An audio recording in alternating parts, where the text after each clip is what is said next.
Personal Power, Volume 6, Subconscious Power, or Your Secret Forces, by William Walker Atkinson.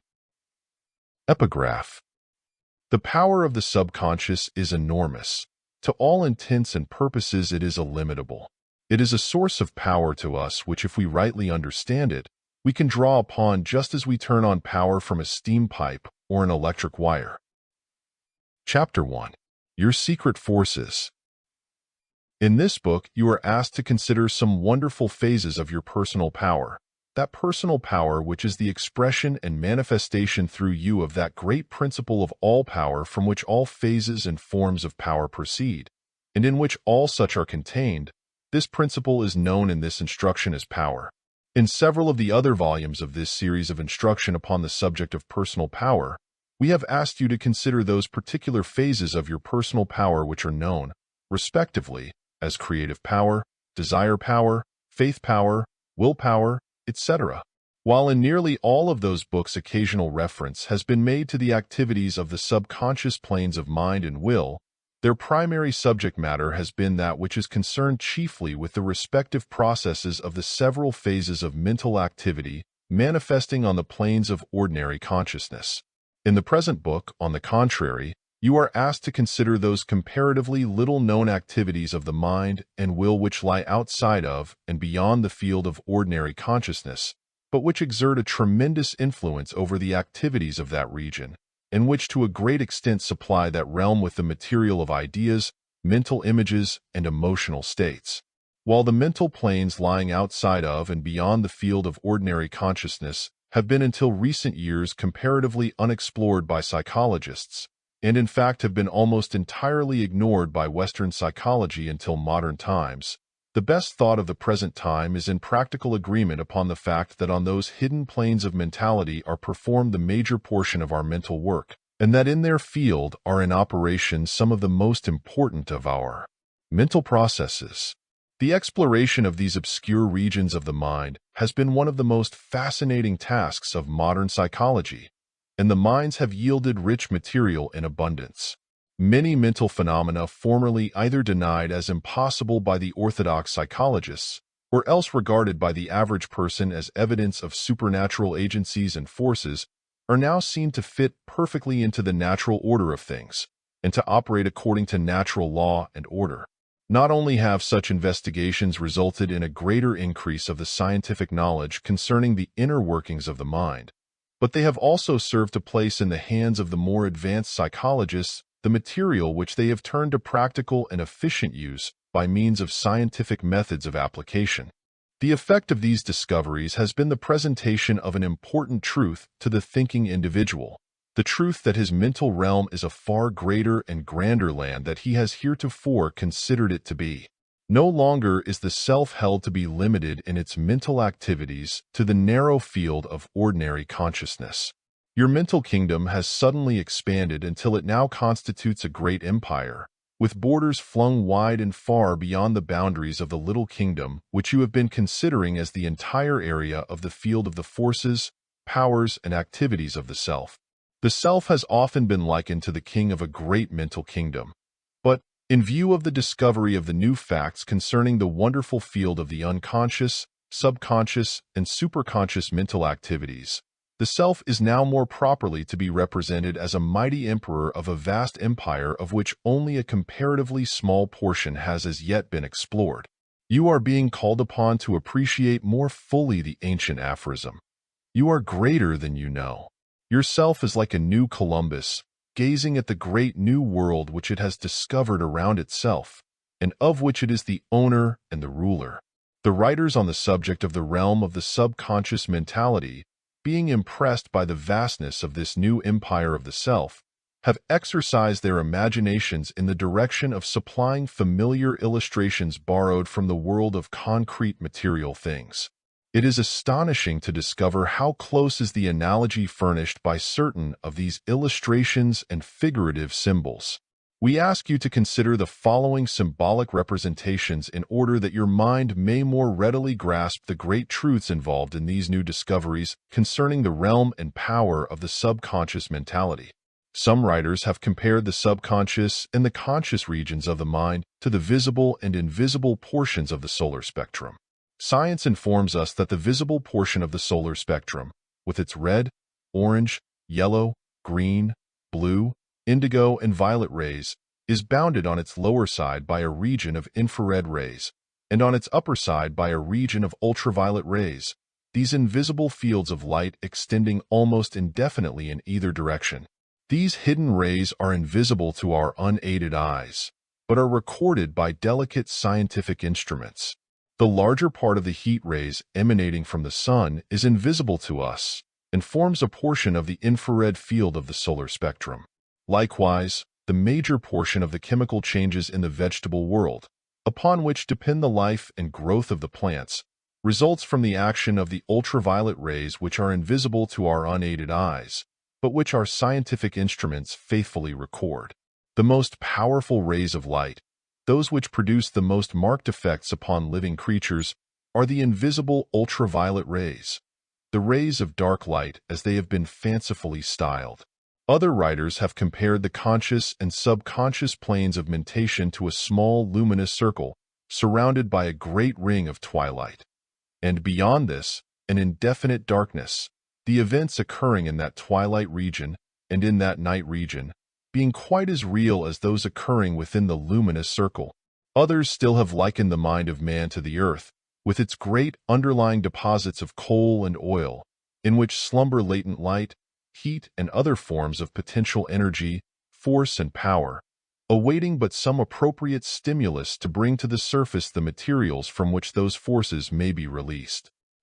Ignoring to a great extent the disputes and differences on the part of the psychologists concerning the most appropriate names and terms to be employed in the consideration of the out-of-consciousness fields of mental activity and work, and brushing aside as non-essential the distinctions and differentiations between the various phases of these activities, we shall in this instruction embrace the entire field and its activities under the general term of the subconscious, employing the term the subconscious to indicate the entire field of activities of the mind which are performed below, above, or in any way outside of the field or plane of the ordinary consciousness of the individual. We soon discover that the activities of the subconscious extend over a very wide range of manifestation and embrace a great variety of forms of expression. In the first place, the subconscious presides over the activities of your physical organism. It is the animating spirit of your physical processes.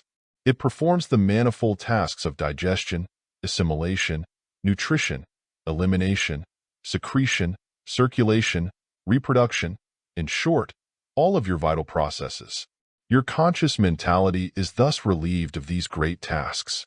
Again, the subconscious supervises the performance of your instinctive actions. Every action that you perform automatically, instinctively, by habit, by heart, and without conscious employment of thought and will, is really performed by your subconscious mentality. Your conscious mentality, thus relieved of this work, is able to concentrate upon those other tasks which it alone can perform. When you learn to perform an action by heart or by habit, the conscious mentality has turned over this particular work to your subconscious. Again, the subconscious is largely concerned with the activities of your emotional nature.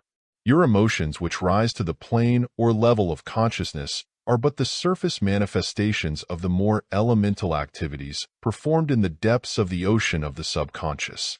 Your elemental and instinctive emotions have their source and home in the subconscious. They have accumulated there by reason of habit, heredity, or racial memory.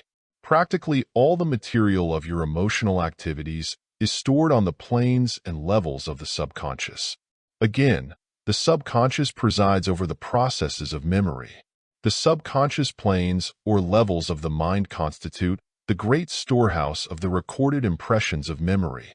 Moreover, on those planes or levels is performed the work of indexing and cross-indexing the memory records, by means of which subsequent recollection, recognition, and remembrance are rendered possible. These regions of your subconscious mentality contain not only the recorded impressions of your own personal experience, but also those racial memories or inherited memories which manifest in you as instinct, and which play a very important part in your life. Again, The subconscious is able to, and frequently does, perform for you important work along the lines of actual thinking. By means of mental rumination, it digests and assimilates the materials furnished by your conscious mentality and then proceeds to classify these, to compare them, and to proceed to form judgments and decisions upon them and from them, all below the levels of your ordinary consciousness. Careful psychologists have decided that by far the greater part of our reasoning processes are really performed on mental levels and planes outside of the field of the ordinary consciousness. Much of your creative mental work, particularly that of the constructive imagination, is performed in this way, the result afterward being raised to the levels of conscious thought. Finally, there are levels and planes above those of the ordinary consciousness, just as there are those below the latter. Just as the lower levels are largely concerned with working over the stored-up materials of the past, so these higher levels are concerned with reporting that which may be considered to represent the future conscious activities of the human race. These higher regions of the subconscious may be said to contain the seed or embryo of the higher faculties and powers which will unfold fully in the future stages of the mental evolution of the race. Many of these higher faculties and powers are even now beginning to manifest in occasional flashes in the minds of certain individuals, and, as a consequence, such individuals are frequently regarded as inspired, or as possessing that indefinable quality or power known as genius. On these higher planes of the subconscious abide certain marvelous powers of the self, which powers manifest and express themselves in that which we call genius, inspiration, illumination, the exceptional mental achievements of certain intellects which stamp them as above the average. On these high planes abide and are manifested those wonderful mental activities which we attempt to explain under the term intuition. These activities, however, are not contrary to reason, though they may seem to transcend it at times. It is better to consider them as the manifestation of a higher reason.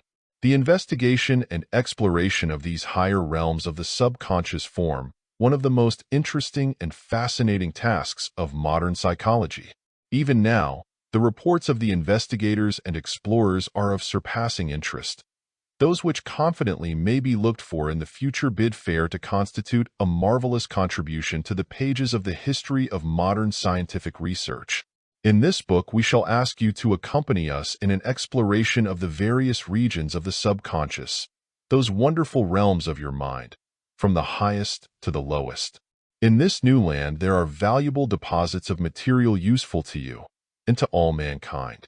It is our purpose to point out these to you and to instruct you in the most approved methods of mining and converting them to practical uses. You are not specially interested in the history of the explorations of the early travelers in this realm, nor in their conflicting theories and their technical terms, nor in their claims of priority of discovery. If we judge you rightly, you are interested chiefly in the matter of being led directly to the mines containing these rich deposits, and in being told just how to conduct the mining operations and the converting processes. In this spirit, then, our journey of exploration shall be conducted. The secret forces of the great subconscious, like all other great natural forces, may be harnessed and pressed into service by you. Like electricity, they may be so managed and directed into the proper channels that they may be set to work by and for you. You have been employing these forces to a greater or less extent in very many of your mental activities. But in all probability, you have been employing them instinctively and without a full knowledge of the laws and principles involved in them. When you understand just what these forces are, how they work, and the methods best calculated to produce efficient results and effects, then you may proceed to employ them intelligently, deliberately, and with conscious purpose and intent, end and aim.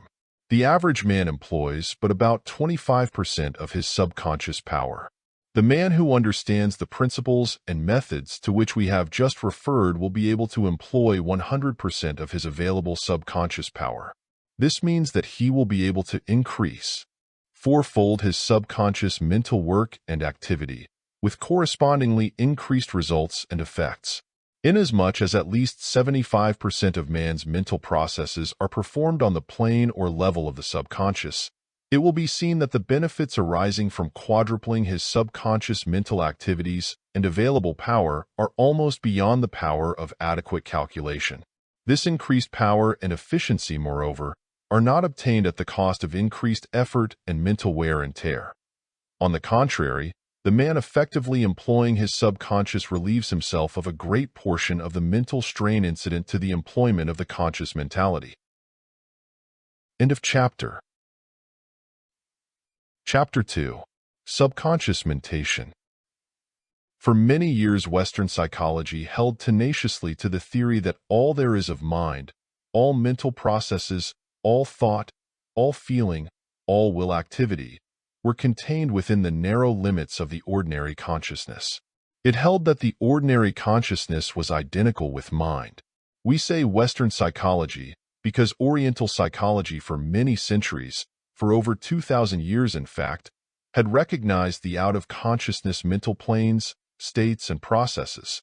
In spite of the fact that many conscious mental states were perceived to be but superficial manifestations of much deeper processes, in spite of the fact that many such mental states were seen to arise from the depths of mental being lying far below the level of the ordinary consciousness, in spite of the fact that the emotional nature undoubtedly has its fundamental and elemental existence below the levels of the ordinary consciousness, these old-time orthodox psychologists held firmly to their original contention and denounced those who ventured to express a doubt concerning it.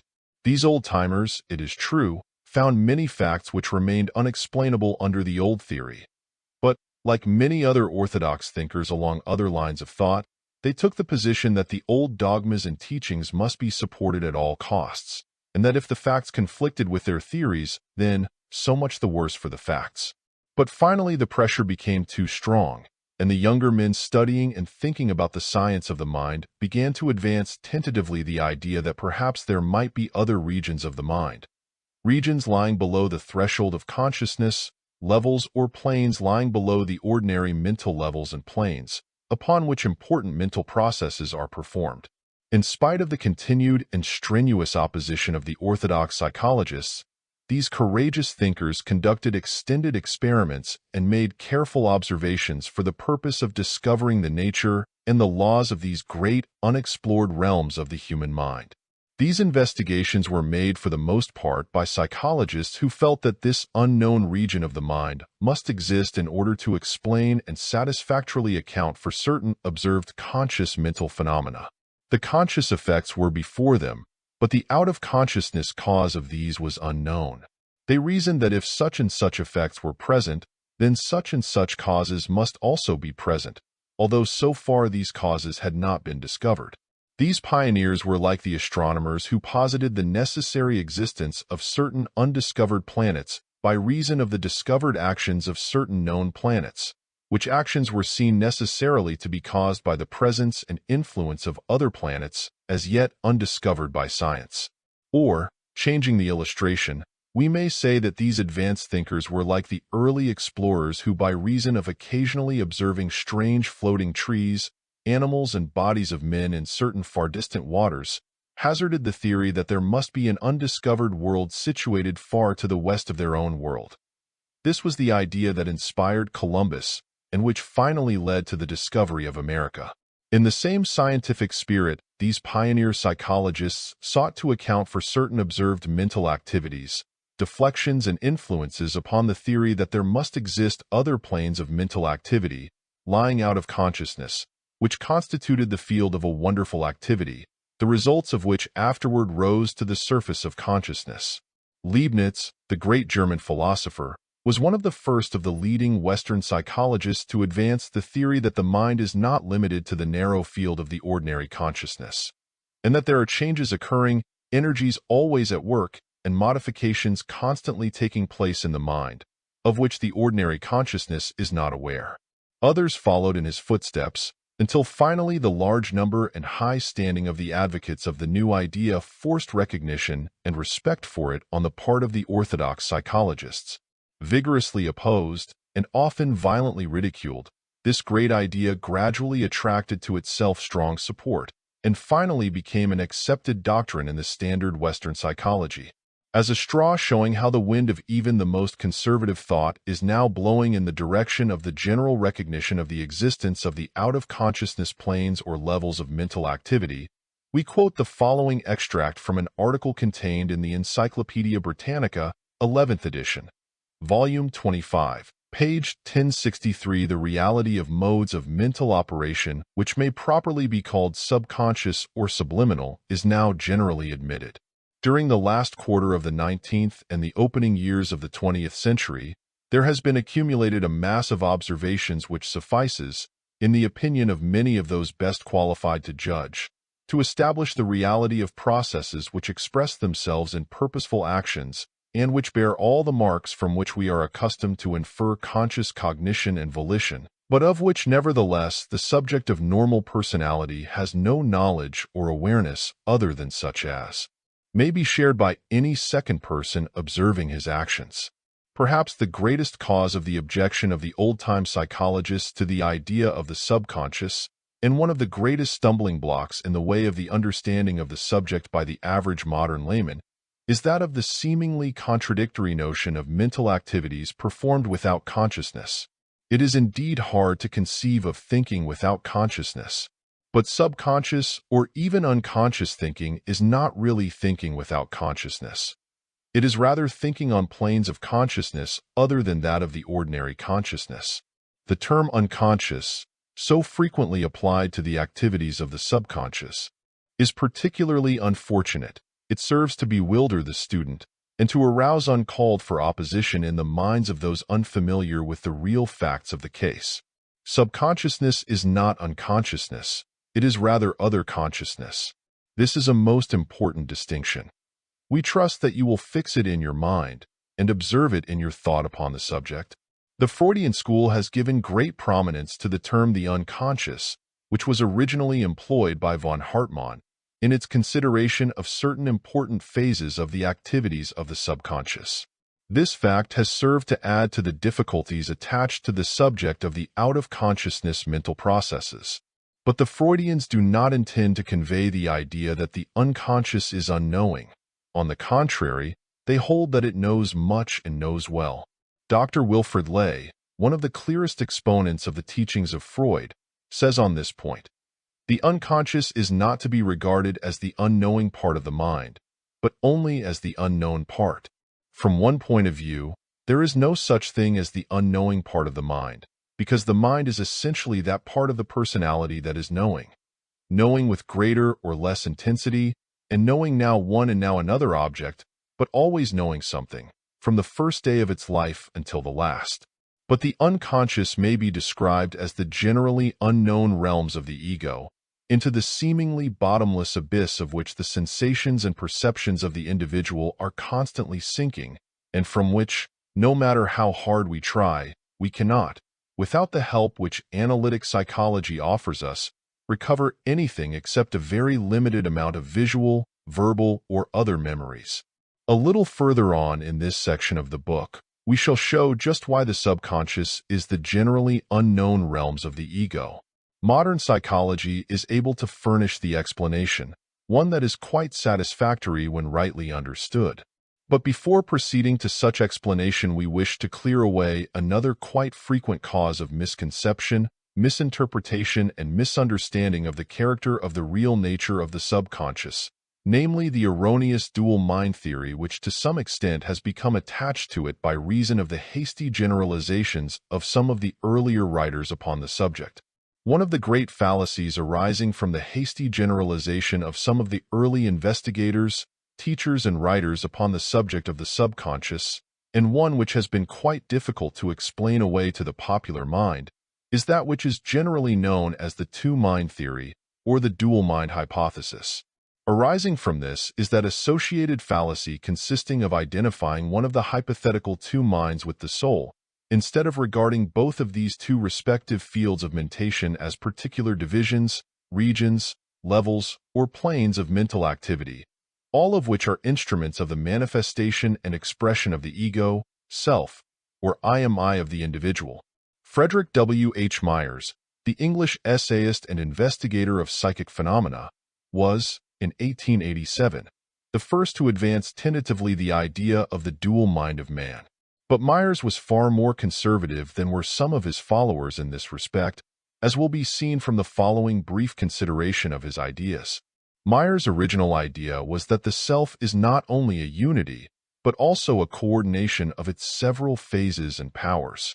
He held that in addition to the more commonly recognized attributes, the self possesses faculties and powers unexercised and unexercisable by the consciousness that finds employment in the direction of the affairs of everyday life. At first, Myers confined his attention to the conception of a level of consciousness existing below the ordinary level or plane of everyday consciousness, below the threshold of that consciousness, as he very aptly expressed it. He employed the term the subliminal consciousness to indicate all that takes place beneath the ordinary threshold, or say, if preferred, the ordinary margin of consciousness, not only those faint stimulations whose very faintness keeps them submerged, but much else which psychology as yet scarcely recognizes, sensations, thoughts, emotions, which may be strong, definite, and independent, but which, by the original constitution of our being, seldom merge into that supraliminal current of consciousness which we usually identify with ourselves. But later, Myers yielded to the temptation to generalize beyond conservative limits, and he thereby laid the foundations for much wild thought on the part of his later followers, thought which, by the way, Myers would undoubtedly have repudiated had he been living at the time. But even his generalization was advanced quite modestly and tentatively, as will be seen by the following statement of it made by him at the time. Perceiving that there are not only isolated subliminal processes, but that there also is a continuous subliminal chain of memory involving just that kind of individual and persistent revival of old impressions and responses to new ones, which we commonly call a self, I find it permissible and convenient to speak of a subliminal self. The following explanation made by Myers shows that, at the last, his term, the subliminal self was employed principally for the purpose of convenience and for distinguishing between the two great planes of mental activity, rather than as a hard and fast declaration of belief in a two-mind or two-self combination of entities. I do not intend by using this term, the subliminal self, to assume that there are two correlative and parallel selves existing always within each of us. Rather, I mean that part of the self which is commonly subliminal, and I conceive that there may be not only cooperations between these quasi-independent trains of thought, but also upheavals and alterations of personality of many kinds, so that what was once below the surface may for a time, or permanently, rise above it. And I conceive also that no self of which we can hear, have cognizance, is in reality more than a fragment of a larger self, revealed in a fashion at once shifting and limited through an organism not so framed as to afford it full manifestation. Another phase of the dual mind theory became quite popular for a time as the result of the theories and teachings of Dr. Thompson J. Hudson, which were first announced in his book entitled The Law of Psychic Phenomena, published in the year 1893. Dr. Hudson's original fundamental theory was that man has, or appears to have, two minds, each endowed with separate and distinct attributes or powers, each capable, under certain conditions, of independent action. It should be clearly understood at the outset that, for the purpose of arriving at a conclusion, it is a matter of indifference whether we consider that man is endowed with two distinct minds, or that his one mind possesses certain attributes and powers under some conditions, and certain other attributes and powers under other conditions. It is sufficient to know that everything happens just as though he were endowed with a dual mental organism. Under the rules of correct reasoning, therefore, I have a right to assume that man has two minds, and the assumption is so stated in its broadest terms as the first proposition of my hypothesis. For convenience, I shall designate the one as the objective mind, and the other as the subjective mind. But Hudson soon advanced from this comparatively modest fundamental premise. He proceeded as if the duality of the mind were an established fact, and he attributed to his hypothetical subjective mind the most wonderful powers and properties. In addition to the well-recognized subconscious mental processes, he attributed to the subjective mind certain mysterious powers which he held sufficient to account for the psychic phenomena of telepathy, hypnotism, clairvoyance, spiritistic manifestations, psychic action at a distance, psychic movement of material objects, etc. He held that the subjective mind acted without the use of the physical senses, that it was able to see at a distance, and without the natural organs of vision, that it could leave the body and travel to distant lands, that it could read the thoughts of others and the contents of sealed envelopes and closed books, etc., etc. Finally, he announced, in other words, it is the soul. Hudson claimed that the subjective mind operated more freely and efficiently when the person is placed in the hypnotic state, and that it was unqualifiedly and constantly amenable to the power of suggestion. That is to say, the subjective mind accepts, without hesitation or doubt, every statement that is made it, no matter how absurd or incongruous or contrary to the objective experience of the individual. In his later books, Dr. Hudson sought to establish the immortality of the soul by means of his hypothesis of the subjective mind, the latter being by him identified with the soul. He also sought to establish the divine pedigree of man by means of the same hypothesis, holding practically that divine mind must be subjective mind raised to infinity, notwithstanding that he had previously asserted that the subjective mind could be hypnotized, and that it did its best work while in that state, and that it was amenable to suggestion to such an extent that it would accept without hesitation the most absurd and ridiculous statements. Hudson's theories and teachings, though extremely popular for a time, are now but seldom heard of or quoted. Their value now is generally held to consist chiefly of the great interest which they aroused in the public mind concerning the phenomena of the subconscious. The extravagances of the theory and the wildness of many of its conclusions have been gradually ironed out by the more thoughtful and scientific treatment of the subject by the later investigators and writers. The value of Dr. Hudson's pioneer work is gratefully acknowledged by the present-day workers along the same general lines, and much of his teaching, which was at one time severely condemned by the more conservative psychologists, is now seen to fit in with the newer views of the subject when the former is properly interpreted and rightly understood and stated. We do not consider it necessary to enter here into an extended recital of the theories and teachings of the multitude of teachers and writers who followed rapidly in the footsteps of Myers and of Hudson, and who carried to an extent undreamed of by those pioneers their original comparatively conservative hypotheses of the dual self or the dual mind. While serving to attract to the general idea of the subconscious the minds of many persons who, otherwise, would never have heard of it, they often tended to repel the minds of more thoughtful persons by the mass of fantastic theory and unwarranted conclusions with which they surrounded the fundamental facts. All this, however, has now almost entirely passed away. The barnacles have been scraped from the bottom of the ship, and it is now quite easy sailing. We now hear very little of the dual mind or dual self theories. The facts which were obscured or distorted by them are now explained and accounted for by the teachings of approved modern psychology.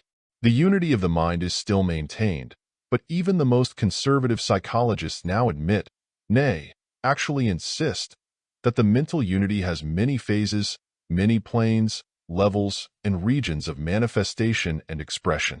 Science now says, in effect, if we are called upon to postulate a separate self or mind to account for and explain each and every phase or aspect of mental activity, we shall have not 2, but 3, 4, 5, 7, 10, 20, or 100 different selves, minds, or entities on our list. The sane and logical conclusion is that the mind is unitary, 1, having many phases, forms, modes, or aspects of manifestation and expression, and many levels or planes, regions or realms of activity and process. Professor Joseph Jastrow says concerning this point, it is quite misleading to think of the subconscious as a veritable, independently organized psyche, or as a subservient understudy, however partially apposite and wholly legitimate such comparisons may be as metaphorical aids. The conscious and the subconscious, if we may clothe these aspects of our mental life in substantive form, are but two souls with but a single thought, for the simple reason that they are but one soul, and the unity of their heartbeat is inherent in the organism that gives them life. It is only because the silent partner in our mental administration is only the sole head thereof in another guise, with another occupation, that his dominant habits, interests, endowments, experiences pervade their common business.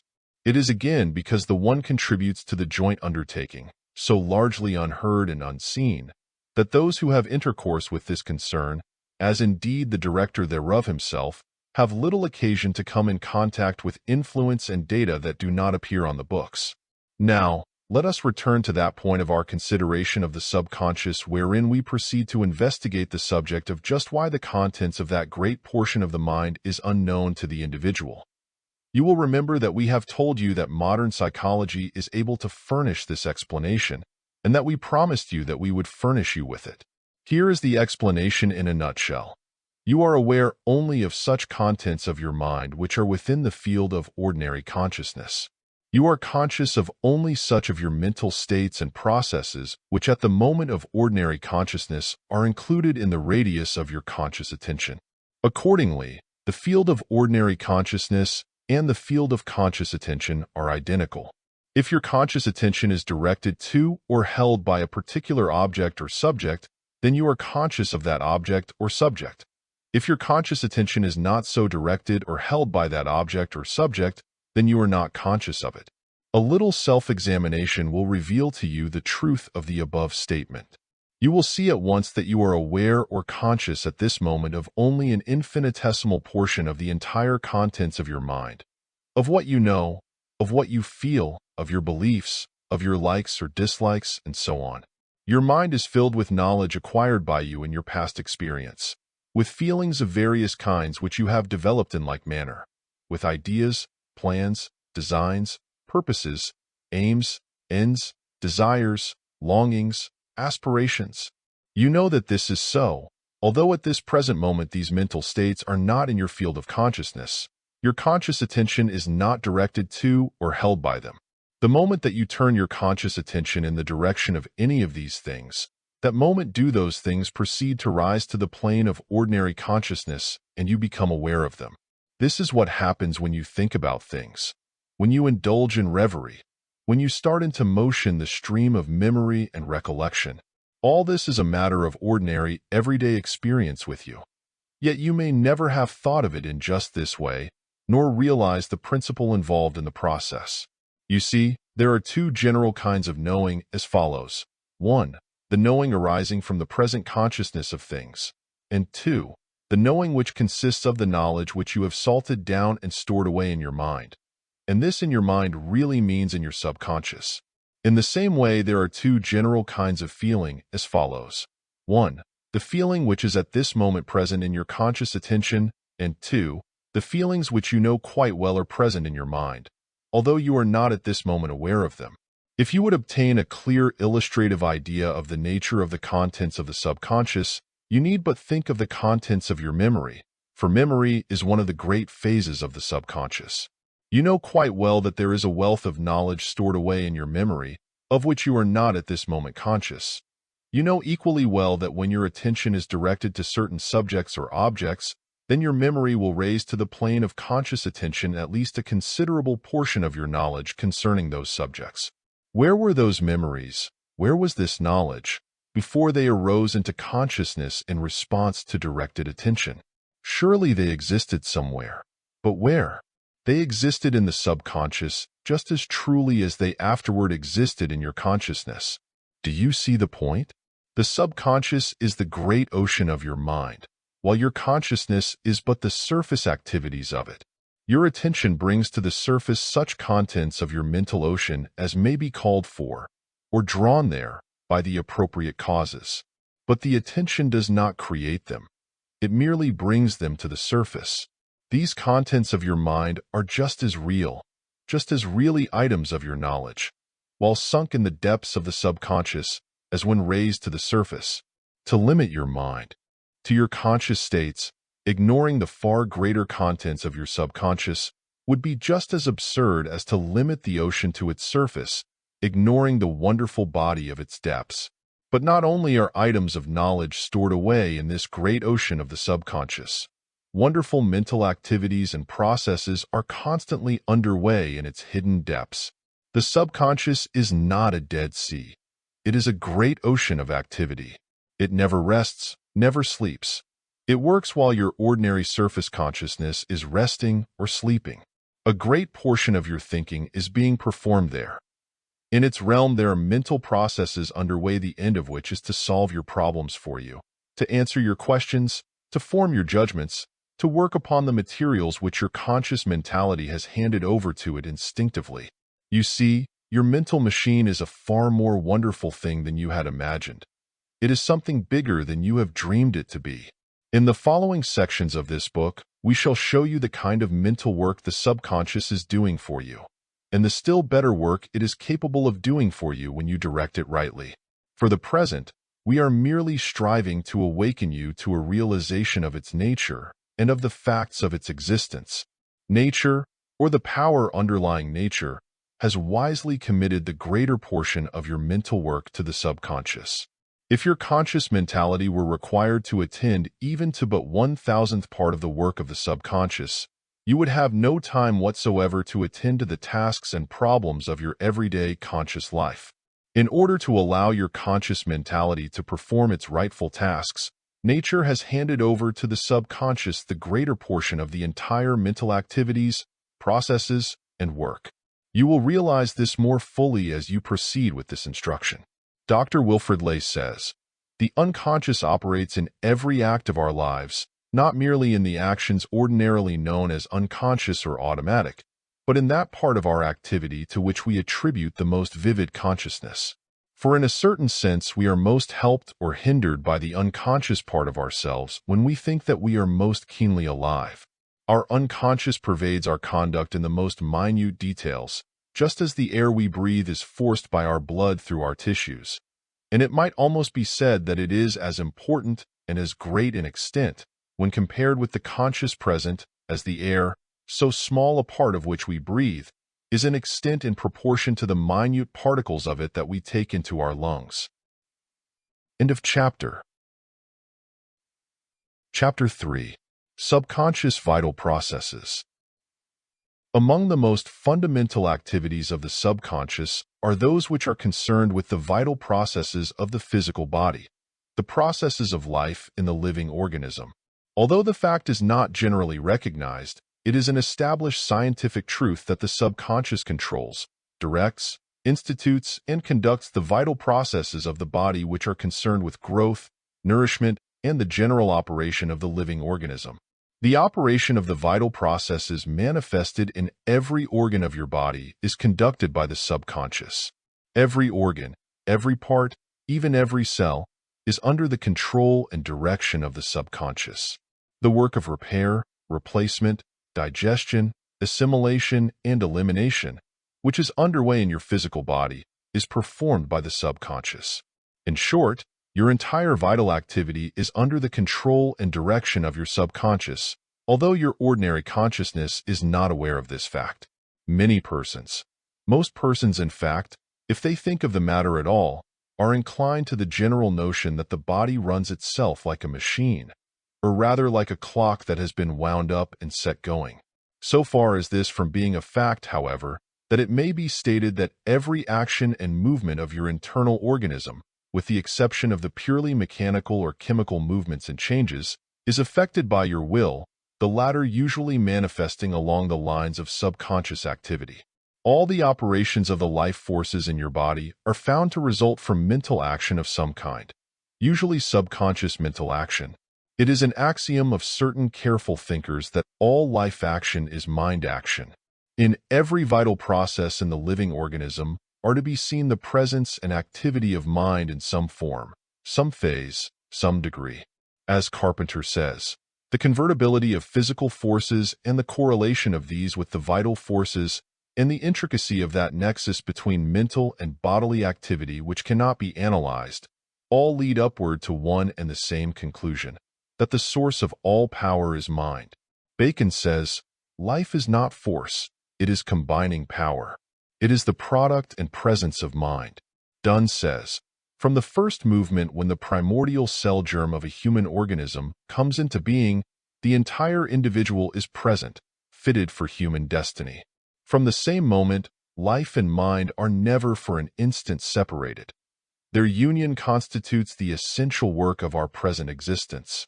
That all which is called vital force, the healing power of nature, or the vis medicatrix naturae, is but a form, phase, or aspect of subconscious mental action, of the work of the subconscious, cannot be doubted even for a moment by those who have carefully investigated nature's healing processes.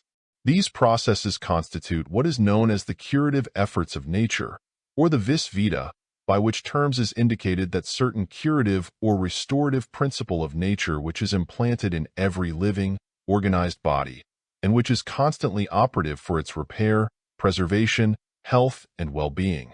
Instances of the effective work of this great natural principle are seen in the respective processes manifest in cases where a finger or toe is lost by the man. Here, as a prominent medical authority has said, nature, unaided, will repair and fashion a stump equal to one at the hands of an eminent surgeon. Careful medical authorities have pointed out in their books and in their lectures the fact that undeniable mental action is present in the ordinary vital processes and functions. They assure us that no machine could be constructed, nor could any combination of solids and liquids and organic compounds serve to regulate, control, counteract, help, hinder, or arrange for the continual succession of different events, foods, surroundings, and conditions which are constantly affecting the body. Under no mechanistic theory can satisfactorily be explained the fact that in the midst of such ever-changing and varying succession of influences, the body holds to its course of growth, health, nutrition, and self-maintenance with the most marvelous constancy. It is clear, say these authorities, that such qualities as regulation, control, etc., are mental qualities rather than mechanical properties. But, they bid us note, it is equally clear that by no ordinary mental actions can we consciously exercise any of these mental powers over the organic processes of our bodies. The inevitable conclusion, they say, is that the mental powers which are seen to be operating in the body are exercised unconsciously, that our unconscious mental powers, and nothing else, control, guide, and govern the functions and organs of the body. As one of these authorities says, when thoroughly analyzed, the action and regulation of no part of the body can be satisfactorily explained without postulating an unconscious mental element which does, if allowed, satisfactorily explain all the phenomena.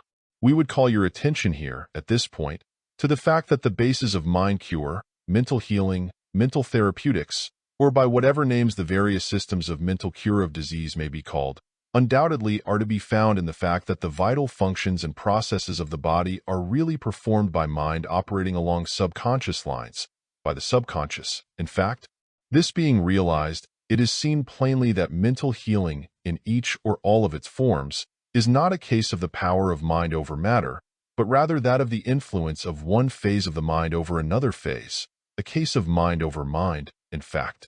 The connective nerves or filaments which unite the cerebrospinal and the sympathetic nervous systems serve an important purpose in the work of mental healing, and their presence is very significant in the light of the phenomena of mental therapeutics or faith cures, and in the well-known ordinary phases of the effect of mental states upon physical functions.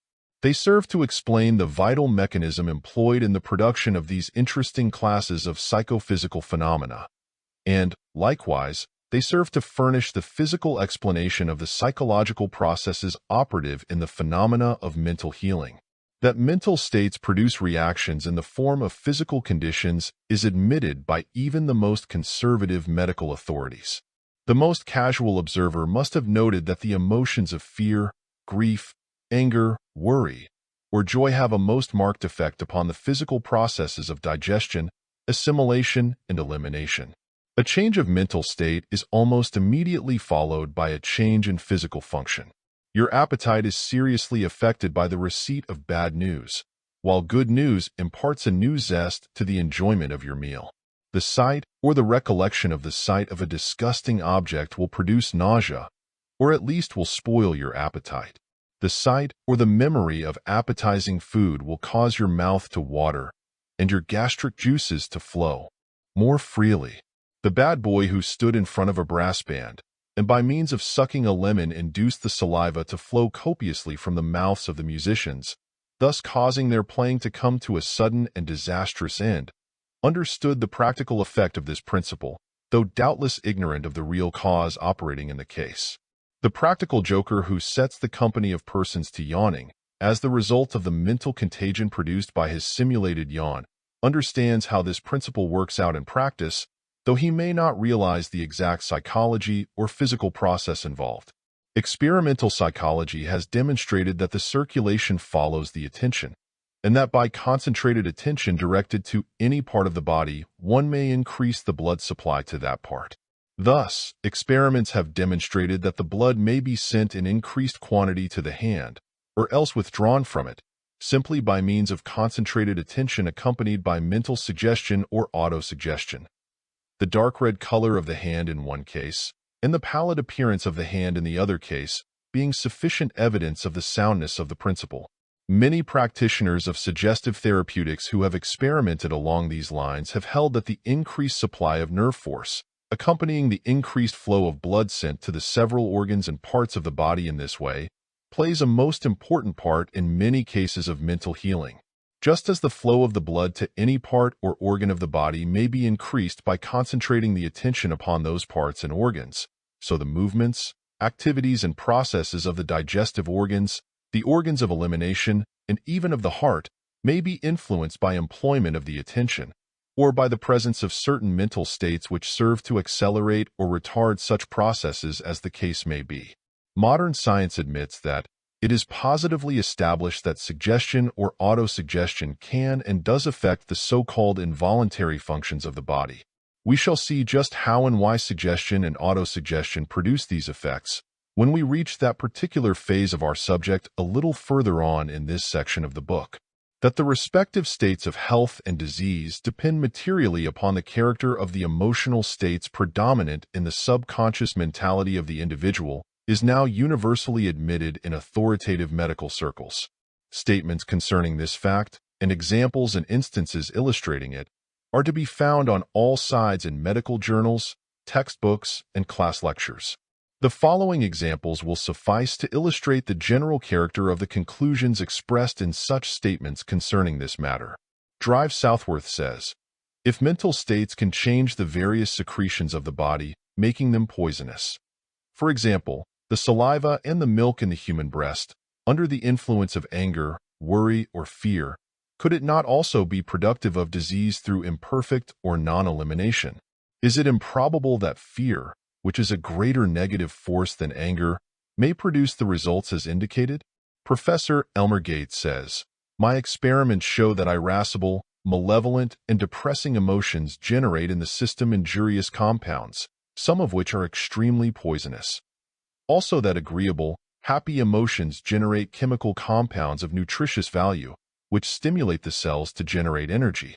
Dr. Borton, writing of the healing of the body through mental forces, in which unhealthy conditions are transformed into healthy, normal states, says, "These changes are not miraculous, but proceed from natural causes in the operation of the mind, as a therapeutic agency, operating through the functions of the body, sometimes as a tonic or stimulant, warding off diseases under the most exposed conditions, defending and holding the system in a state of health, while those devoid of these mental assurances become victims to the ravages of disease through contagion or infection. This protective force of the mind has been demonstrated many times in hospitals and other places where contagious diseases were prevailing.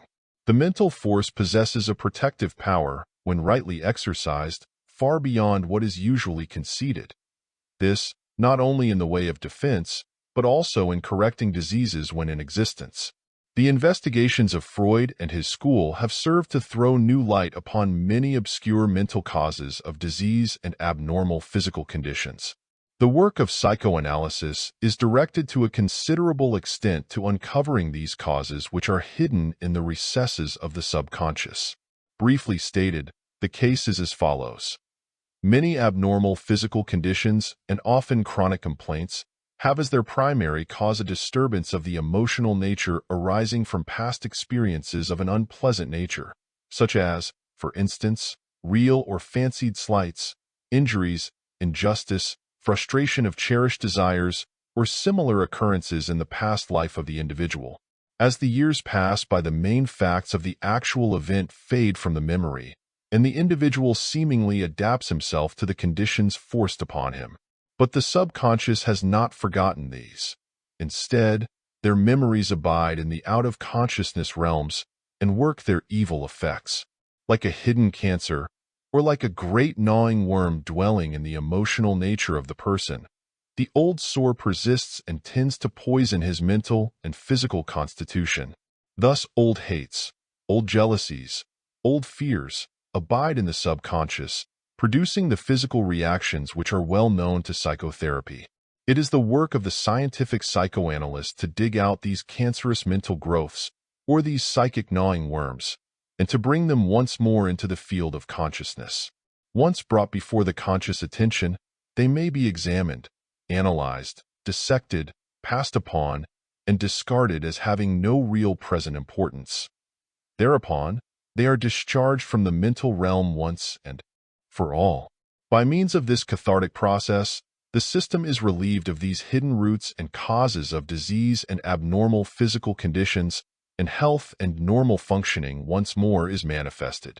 These and similar discoveries have served to add greatly to the efficiency of mental therapy and to broaden its field.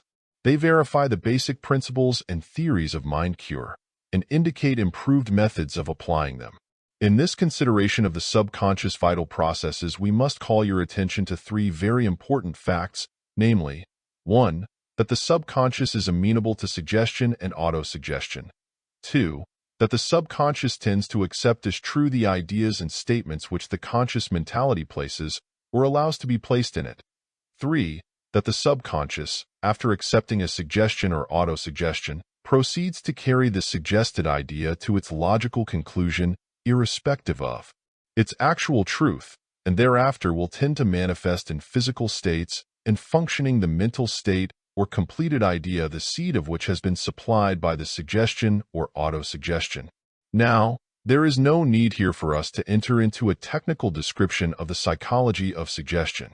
It is sufficient for our purpose to consider a suggestion as a seed idea which is planted in the rich mental soil of the subconscious. An autosuggestion is merely a suggestion made by one to himself. It is a case of says I to myself, says I.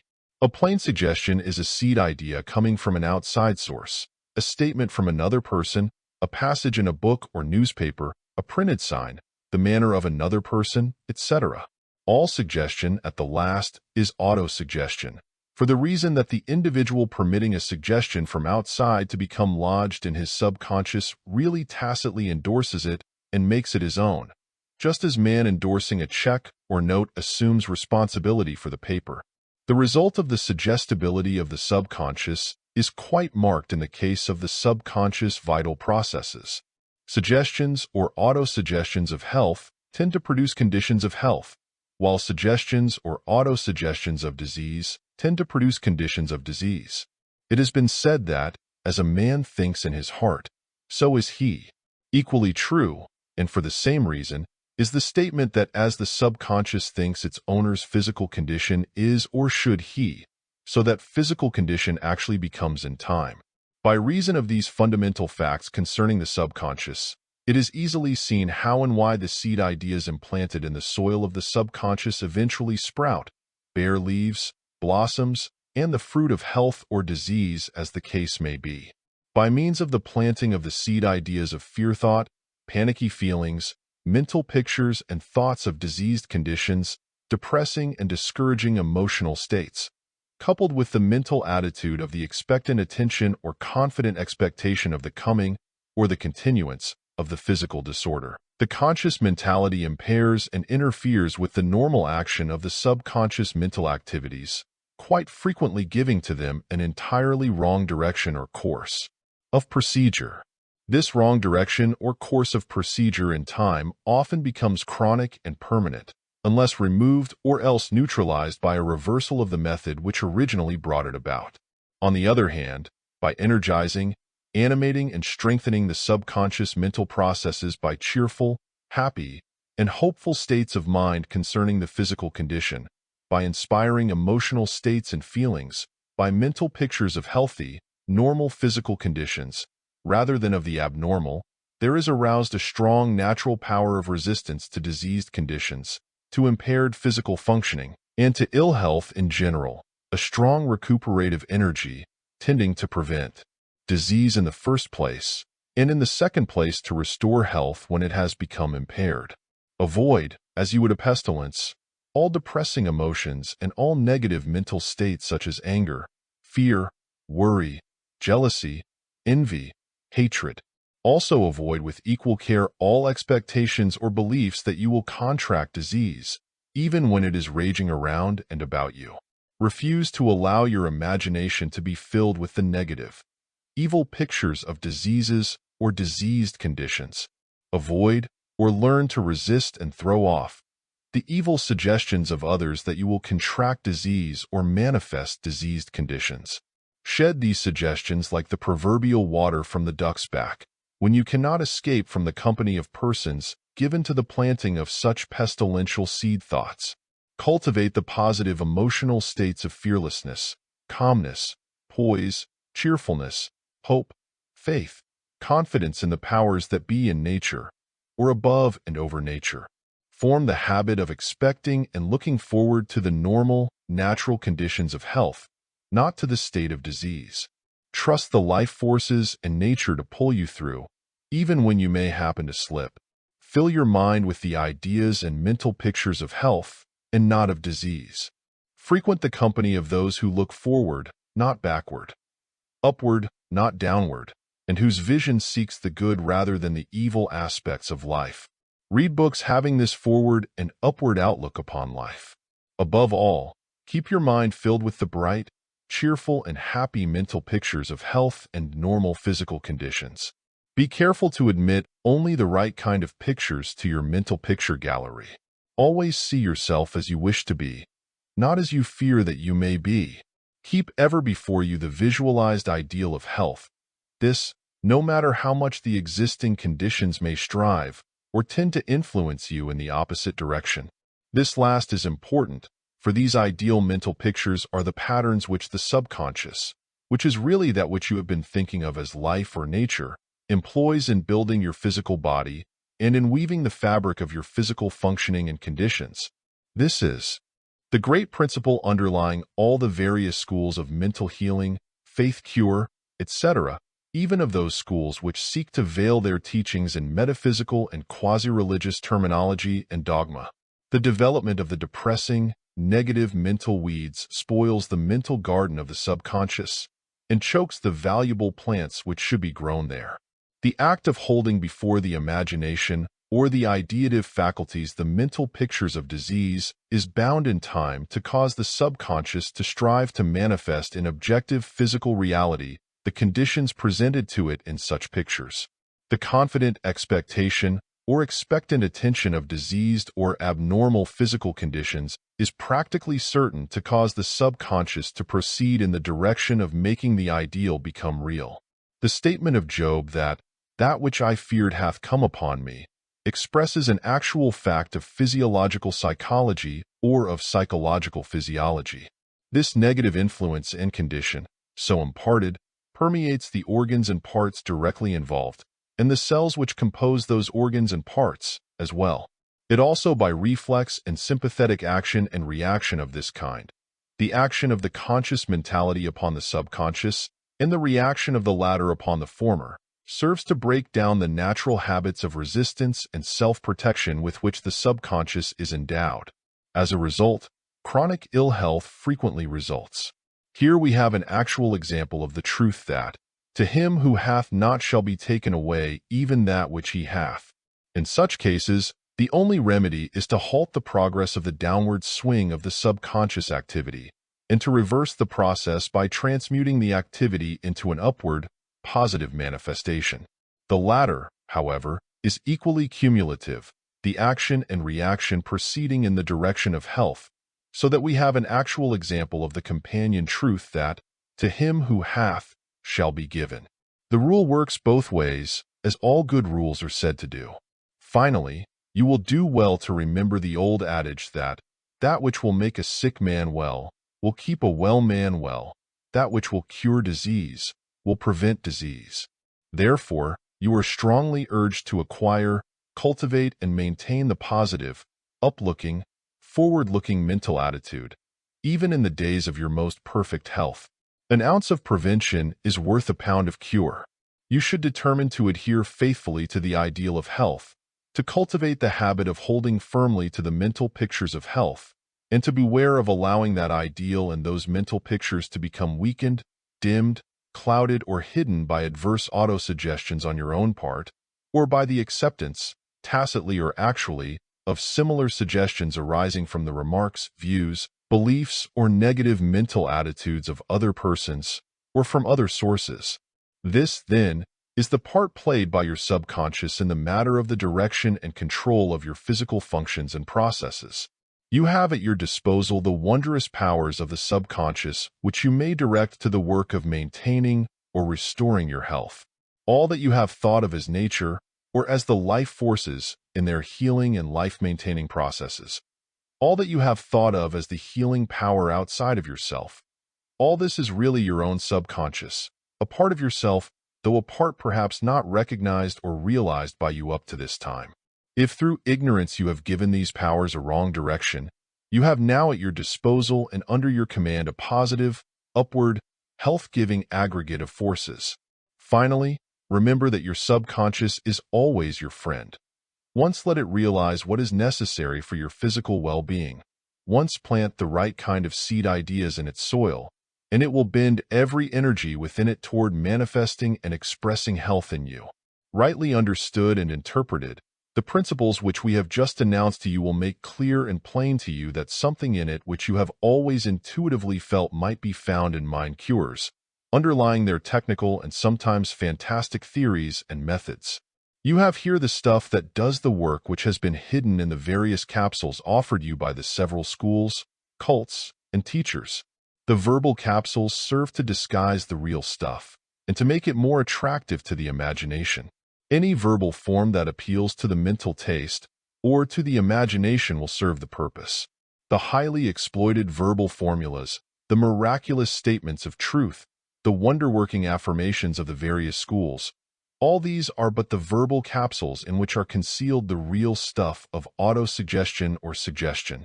Anything that will arouse the mental state of active, confident expectation, or which will create a strong mental picture of the desired result or condition will do the work. If you will analyze the various verbal formulas by means of which mind cures are made, you will always discover that autosuggestion or suggestion abides at their very heart and center. The positive mental picture accompanied by the mental state of faith, confident expectation, or expectant attention will give to the subconscious the desired mental pattern to be materialized into objective reality, and the aroused faith or confident expectation will set the machinery of the subconscious into activity. We note at the time of the present writing that a retired chemist of Nancy, France, is working miracles of healing in England. His formula is simply the continued repetition of the French word "c'est passé," meaning going, going, going. The patients are filled with the idea that their diseases are going, going, going, and the repeated autosuggestion produces the desired result in a great number of cases. The rapidly repeated French phrase, sounding like passa passa passa passa passa, constitutes the magic formula in this case. The additional statement, to be repeated 20 times without stopping, is, "Every day in every way I am getting better and better." If you have studied carefully what we have told you concerning the active principle of suggestion or autosuggestion, you will discover the real stuff that does the work in this verbal formula that is obtaining such marked results, according to the foreign press. The great virtue of this particular formula lies in its simplicity and in its catchy sound. It supplies an attractive verbal capsule for the stuff that does the work, i.e. suggestion. End of chapter. Chapter 4. Subconscious Habitual Action. Another interesting and important phase of the manifestations of the subconscious is that concerned with the performance of more or less complex habitual physical actions. By far the greater portion of your ordinary physical movements are performed by your subconscious operating along the lines of habit or acquired automatic action. All habit actions or acquired automatic actions are performed under the direction of the subconscious. Your first attempts at walking, writing, operating a typewriter, playing an instrument, running a sewing machine, or carrying on any similar operation involving repeated muscular movements were accompanied by an intense consciousness of every detail of the required movements.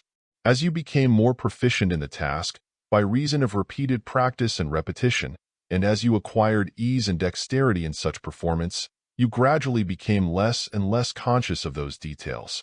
Finally, you reached the stage in which you were able to perform the movements practically without conscious effort.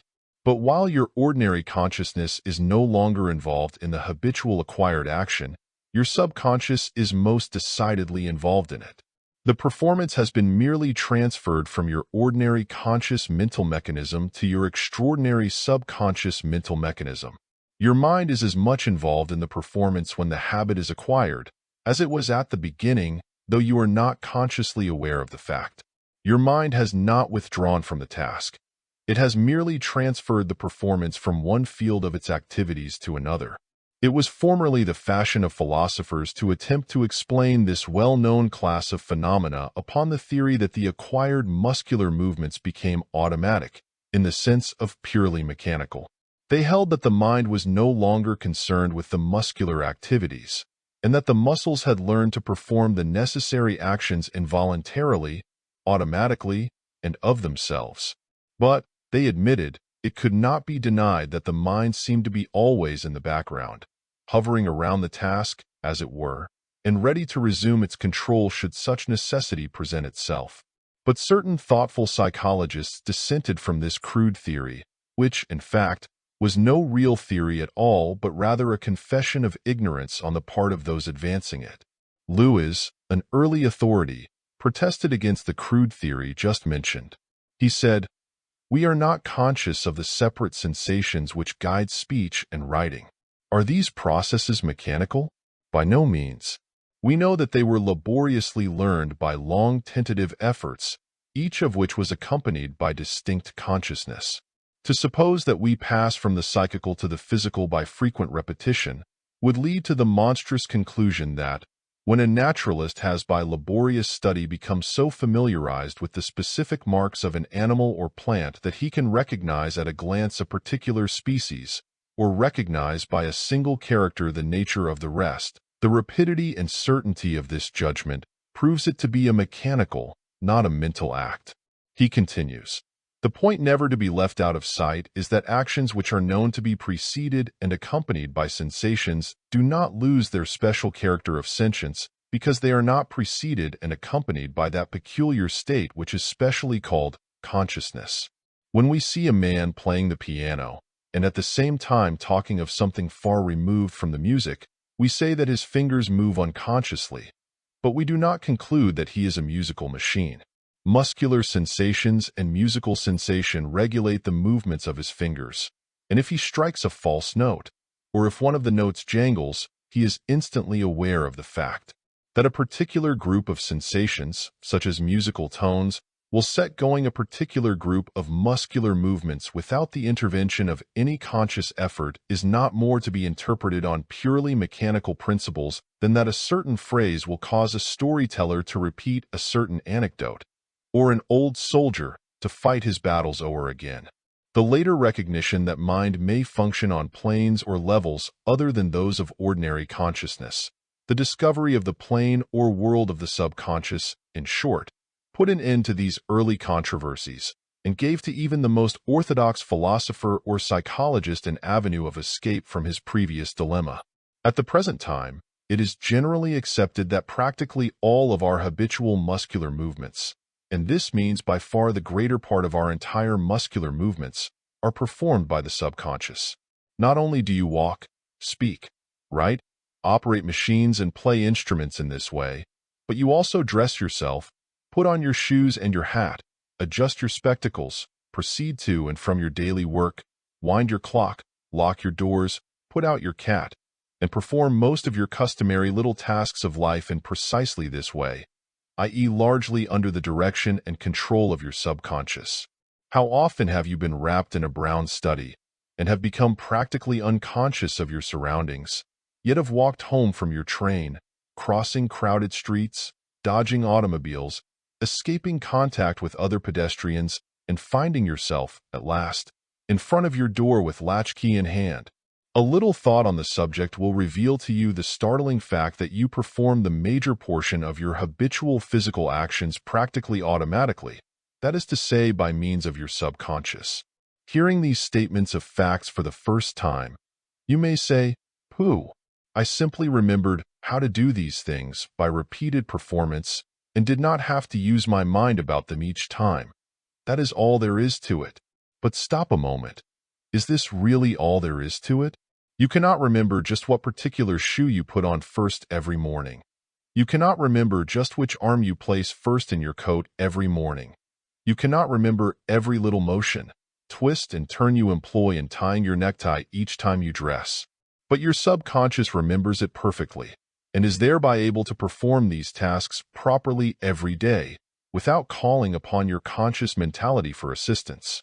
If you try on an old and different pair of shoes long since laid aside, if you take up once more a style of necktie which you have not worn for years, you will find that your subconscious will remember every motion of tying the shoes or the necktie, though it would be impossible for your conscious mentality to describe the process in detail or to remember the exact motions to be employed. Professor Joseph Jastrow, in one of his works, gives us several interesting personal experiences designed to illustrate the trouble experienced by the individual when his conscious mentality attempts to boss the job which long since has been taken over by the subconscious. The following will serve to illustrate the principle.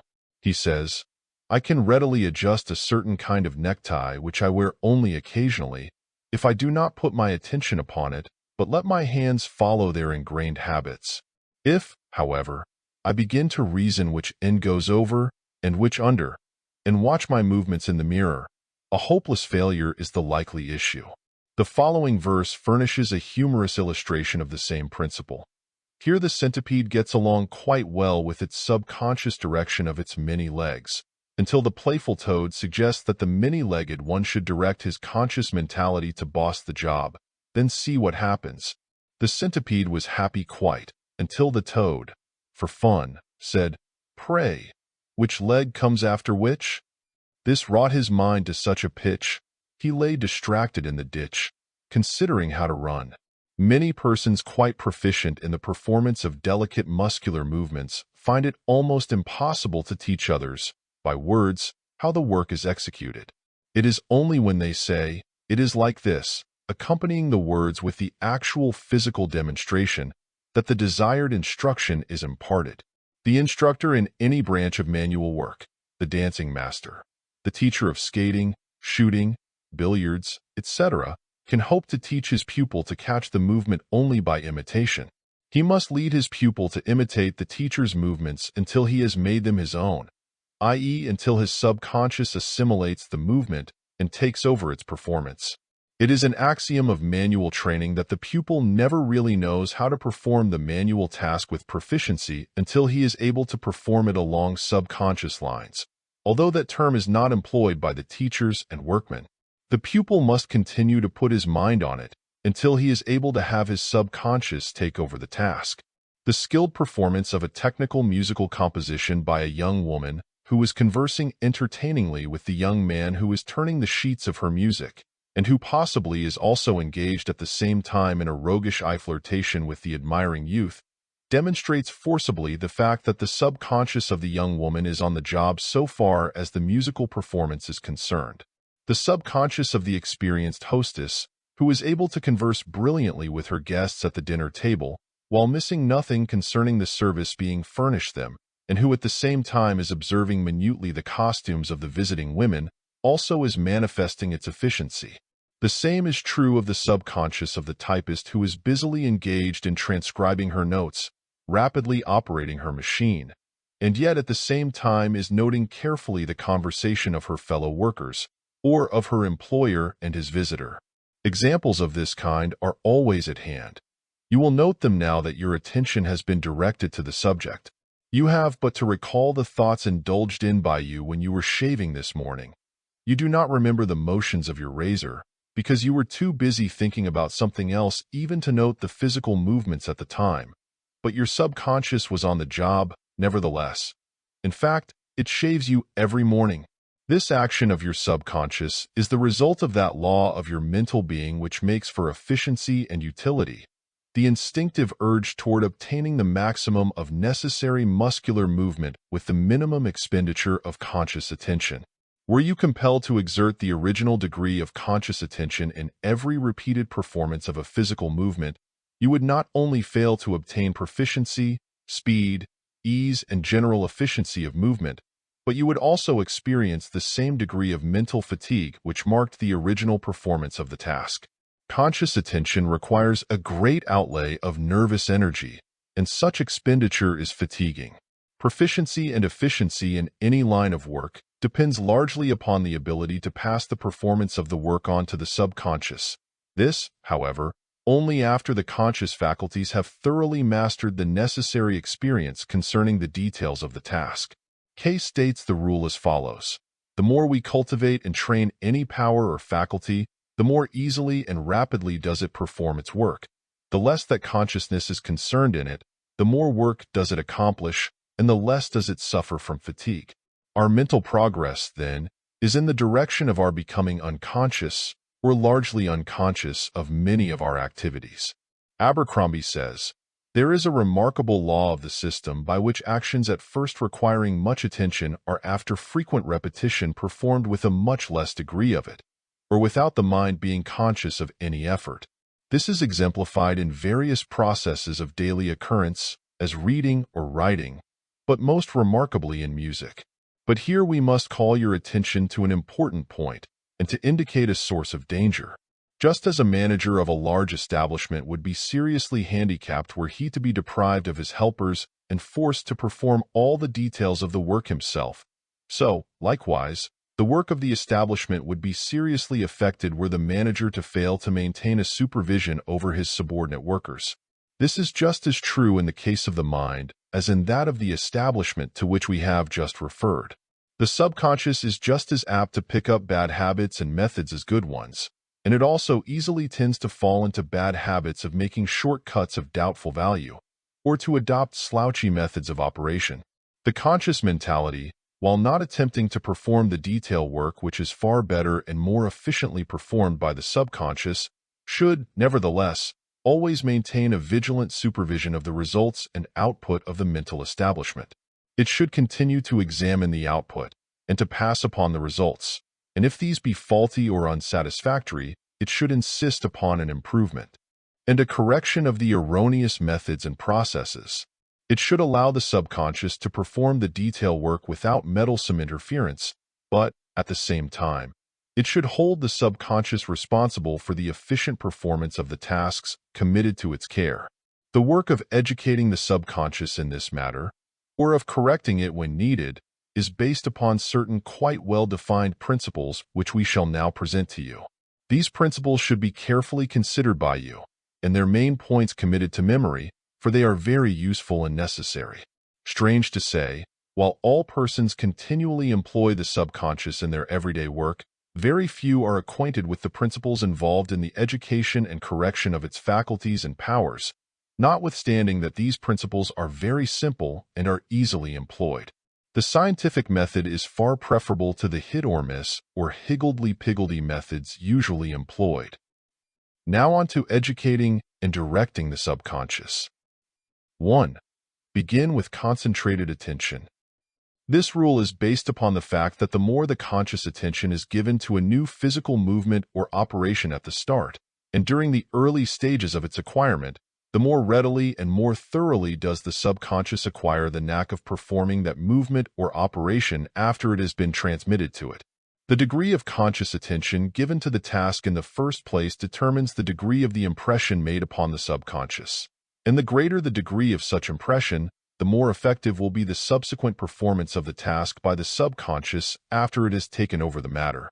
The same rule applies to the correction of the subconscious when it requires such by reason of faulty performance. The basic principles must be first thoroughly acquired by the conscious mentality by means of concentrated attention. These are then transmitted to the subconscious, which thereafter acquires proficiency by repeated performance. The start must be a good one, if the finish is to be satisfactory. 2. Recognize the subconscious. By a strange and seldom recognized law of psychology, the actual recognition of the subconscious by the conscious mentality serves to establish a strong bond of mutual interest, coordination, and cooperation between the two planes of the mind. This results in a far greater degree of receptivity by the subconscious, in the first place, and a far greater degree of efficiency on its part, in the second place. You will do well to enter into the spirit of this idea, even to the extent of thinking of the subconscious as being a real personal helper. You may address it and treat it in general, as if it were indeed an independent, intelligent entity. It certainly is intelligent, though not really independent of your mental being. You may mentally address it, saying, "Here, subconscious, this is the way I want this thing done. This is the right way to do it. I am learning the hang of this thing, the knack of doing it efficiently, in the best possible way, in the least possible time, and with the least possible expenditure of energy. I want you to watch me closely so that you will acquire the knack of efficiency in doing it, so that you may do it still better when I turn it over to you." You may smile at this apparently fanciful idea, but it works out in actual practice. Treat the subconscious as a working partner and see how quickly, eagerly, and effectively it will respond. 3. Don't meddle with the subconscious, but trust it. Following out the idea last stated, give the subconscious a chance to do its work when you have turned a task over to it. Examine its results, supervise its output, but don't meddle with its detail work. Do not bewilder it when it is performing the task. Remember the fate of the centipede in the verse previously quoted. The subconscious is somewhat sensitive, and at times suffers from stage fright if meddled with. Treat it kindly and show confidence in it. Employ diplomacy in dealing with it. Use the iron hand if necessary, but do not forget the velvet glove on that hand. The subconscious has something like the artistic temperament of the opera singer. It must be handled properly in order to get the best results. It is an excellent player of golf and a driver of automobiles, but you must show it that you trust it while it is playing or driving, and must not rattle it by meddlesome interference. Make a friend and a brother of your subconscious. You will never regret it. End of chapter. Chapter 5. Subconscious Emotion and Memory. The subconscious plays such an important part in the processes of emotion and memory, respectively, that it truly may be said that without taking into consideration the part played in them by the subconscious, there can be no intelligent understanding of the nature of emotion or memory, nor of their manifestations. In the regions of the subconscious lie the emotional tendencies and inclinations which rise into conscious manifestation upon contact with the objects which furnish the stimuli for such manifestation. You have often been surprised by the rise into conscious feeling of certain emotional tendencies of the existence of which you have heretofore been unaware. You have often found dwelling within your inner nature the material for feelings and emotions from which you had previously deemed yourself entirely free. It has been well said that in the subconscious emotional nature of every individual there is to be found the whole menagerie of elemental feelings, the animals awaiting only the opening of the door of consciousness to make their appearance. Your feelings and emotions are determined not alone by your conscious sensations and ideas, but also by the imperceptible influence of subconscious impressions, of which only the sum of the resulting effects manifest in consciousness. This explains the mystery and inexplicable character of so many of your emotional experiences, the uprush of unsuspected feelings. Not knowing the definite causes of these mental states, you find them incomprehensible. You have within you a quiet and unseen growth of subconscious emotional influences which often prove to be important factors in your mental life. You are not conscious of the existence of these influences until, when the appropriate stimuli call them forth, they manifest a distinctly marked character and often a decided urge to action. Psychoanalysis of quite a simple character tends to reveal the existence of some of these hidden emotional states of which it has been said. They, more than knowledge, make us what we are, but there still exists within us an even larger area of such emotional character which is unsuspected by us and of which we become aware only under exceptional circumstances. Only extended and deep psychoanalysis reveals these elements to us. So far below the surface of consciousness do they lie. Professor Joseph Jastrow says, a still larger and more vital part lies submerged in the subconscious areas of character and disposition, effectively modifying the organic efficiency and the quality of our talents, yet so subtly, so fluidly, as to impart an unanalyzable genius to all that is most worthwhile in what we feel and think and do and are. Such emotional factors of our psychology penetrate more fundamentally than do the intellectual ones into the fiber of our being, and so are more intrinsically influences of the subconscious order, more submerged, more intuitive, and less revealed. The subconscious emotional material from which your conscious emotional states are created and composed may be arranged for convenience into the following three classes, these, however, not being mutually exclusive, viz. 1. Emotions arising from physical causes.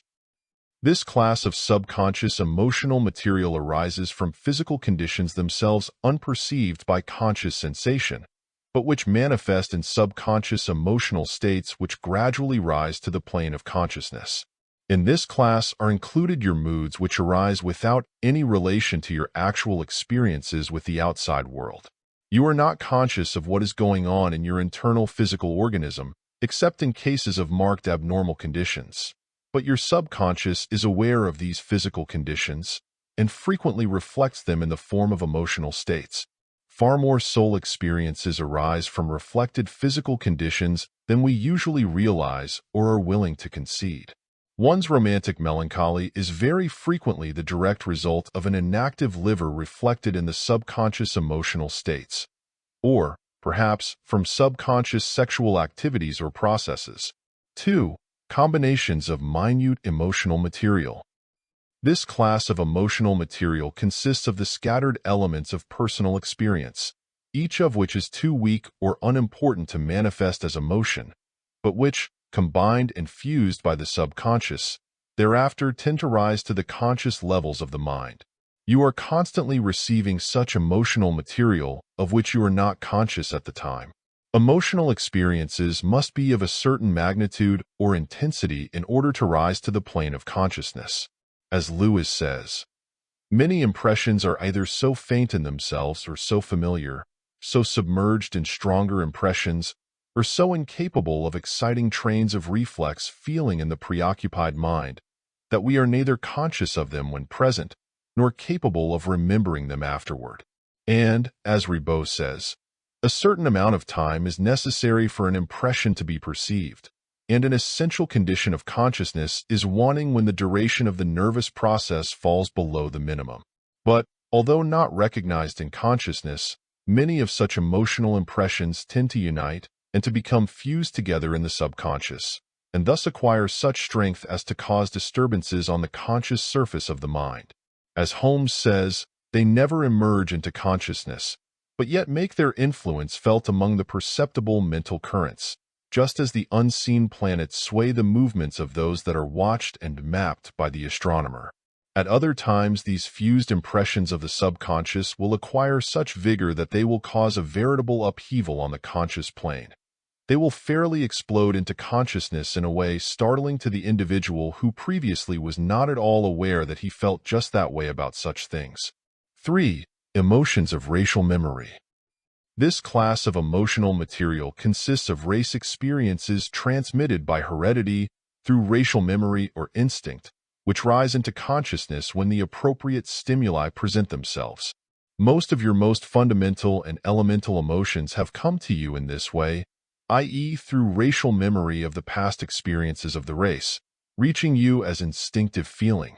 Instinct, at the last, is out-inherited racial memory of the past experience of the race. As memory is fundamentally a function and process of the subconscious, it follows that the instinctive emotions are essentially subconscious in character. There flows through you the deep stream of racial memory which has come down to you from countless generations of the race. In that stream are the materials of some of the most elemental and fundamental emotional states which rise to the surface of your consciousness when the appropriate stimulus presents itself.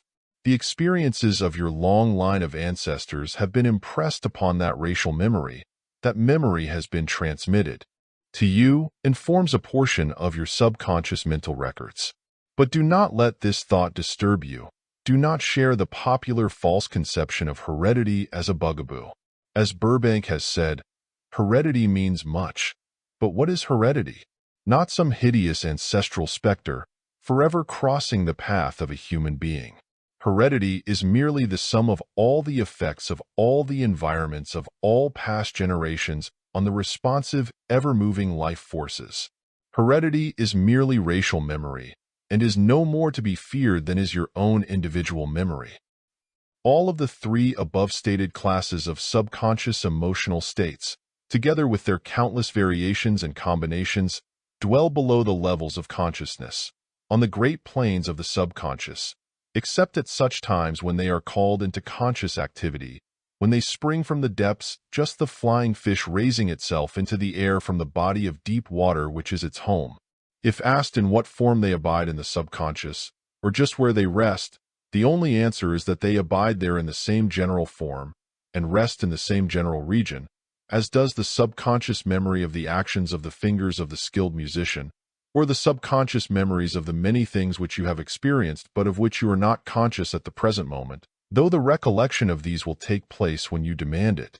You are conscious of only a very small percentage of the things you know, and of that which you feel, and of those actions which you are able to perform proficiently and efficiently.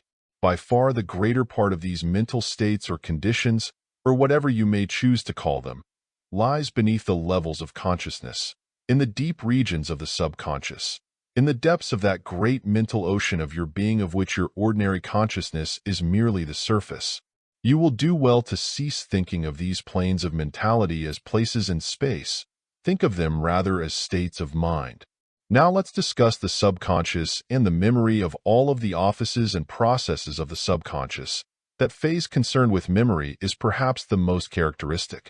This, because memory in some of its aspects is involved in all of the other phases of subconscious mental activity. Memory itself is so involved with subconscious mentation that it cannot be disentangled from it.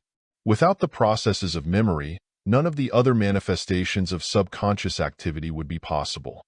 And likewise, without the existence of the subconscious, there could not exist that great subconscious storehouse of memory in which the memory records are stored, and from which they are brought out in the processes of recollection and raised again to the plane of consciousness.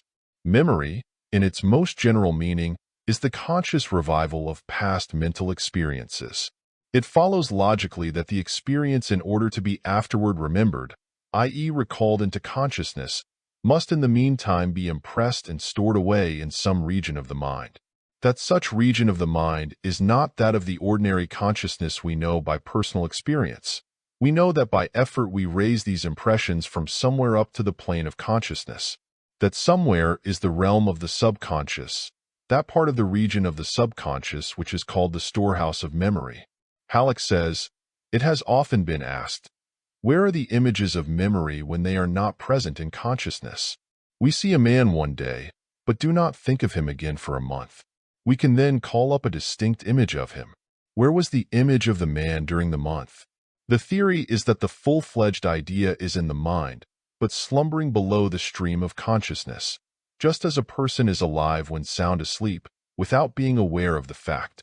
When we are not conscious of an idea, it is believed to disappear just as a diver does beneath the surface of the water, and the idea is held to keep its form as intact as does the diver during this disappearance. It is impossible to account for the nature of memory except upon the hypothesis that there is much in the mind of which we are unconscious. We are conscious of only a small part of what exists in our minds, that which we know to remain in the mind, but of which we are not conscious at the time, must be thought of as being stored away in the subconscious. When we recall it, it rises to the plane of consciousness.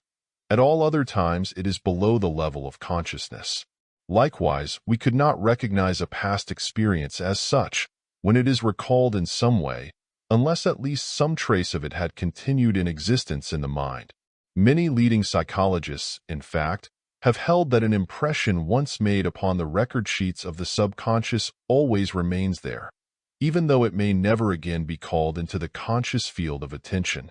Likewise, they hold that even though such impressions may never again come into consciousness, nevertheless they exert a subtle and silent influence upon our views, convictions, habits, feelings, emotions, judgments, and actions.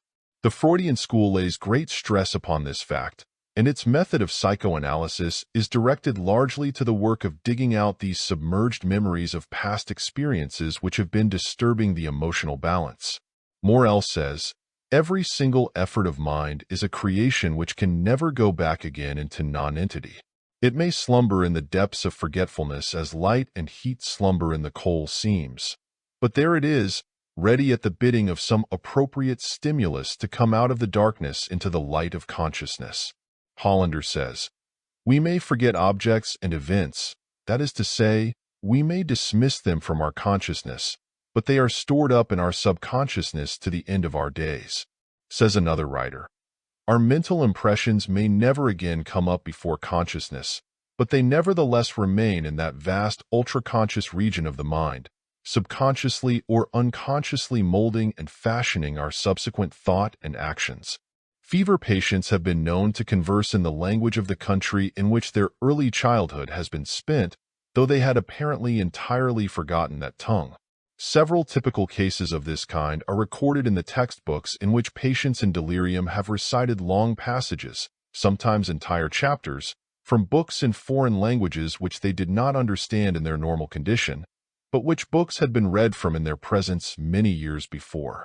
Persons rescued from drowning or hanging have testified that many of the events of their past lives were presented to their consciousness with utmost clearness and minuteness of detail, and with a lightning-like rapidity of sequence. Dying persons not infrequently go back in memory to the days of their early childhood, and, after a lapse of 50, 60, 70, or even more years, will recite the most trifling events of those early days with wonderful minuteness of detail. Cases of this kind are numerous and are too well authenticated to permit of doubt of their substantial correctness. The theory of coincidence is absurd when applied to such cases. Of like nature is the frequent experience of dreams in which many apparently forgotten incidents of childhood and youth are presented in clear detail. In some instances, the person is convinced of the truth of the recollection only by the assurances of older relatives familiar with the facts of the original experience. The work of the subconscious in the processes of memory, however, is not confined to the office of furnishing a subconscious storehouse of memory impressions. It has other and still more complicated tasks to perform. It not only stores away the memory records, but it has also its own particular system of indexing and cross-indexing them, of searching for these records when they are demanded on the conscious plane, and of finding them and presenting them to consciousness perhaps long after the conscious demand for them has ceased, and when the person is thinking about something entirely different. You have often experienced this delayed finding of the missing memory record. After you have given up all hope of ever recalling it to memory, then all of a sudden the missing name, number, or detail fairly pops into consciousness, sometimes in an almost startling fashion. Let us describe in somewhat fanciful form, yet in a form which accurately represents the actual working out of the processes, these activities of the subconscious which are concerned with memory. In the first place, we shall compare your mechanism of memory recording to the recording apparatus of a phonograph. In each case, the receiving diaphragm and the receiving record are both there. The impression of sensation, emotion, or action is recorded on the moving cylinder of the memory, i.e., of the subconscious mechanism concerned with memory. The impression may be clear and strong, or else faint and weak, according to the circumstances of the original experience. Then begin the more complex activities of the subconscious in its processes of memory. The records bearing the impressions are immediately carried below the plane of consciousness and are stored with more or less care, depending upon the habit of the individual, in the great storehouse of memory in the realm of the subconscious. But this is only the beginning. The stored-away memory records would be of no practical use to you were you unable to find them when needed. Accordingly, the subconscious employs methods tending to facilitate the future finding and presentation of these records. In order that these memory records be rendered available, they must be 1. Stored in a systematic manner, each in a section containing impressions of a similar class. 2. Plainly labeled so that they may be recognized when seen by the memory clerks employed by the subconscious for this purpose. And 3. Carefully indexed and cross-indexed in the memory books of the subconscious, so that the loose end of memory may always be taken hold of by the searching clerks.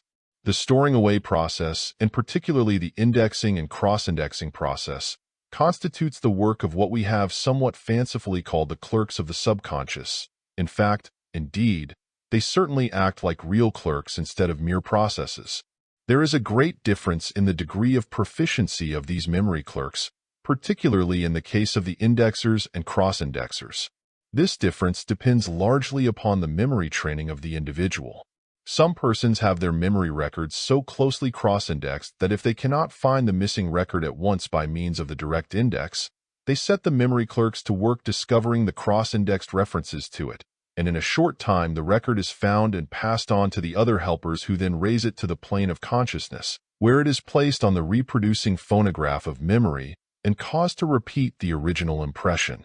So, you see, the conscious mentality plays only a subordinate part in the processes of memory. It merely records the impressions, and afterward reproduces them when they are placed before its mechanism. The storing, the indexing, the searching and discovery of the records, and the final raising of the records up to the reproducing mechanism of consciousness, each and all are performed by the subconscious through its processes and clerks.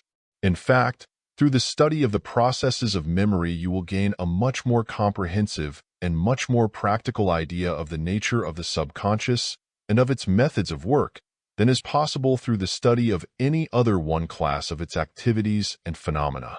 The Freudian school has directed particular attention to the fact that the subconscious sometimes seems determined to make the individual forget certain things which are unpleasant and disagreeable to him, and to encourage the recollection and remembrance of things of an agreeable nature.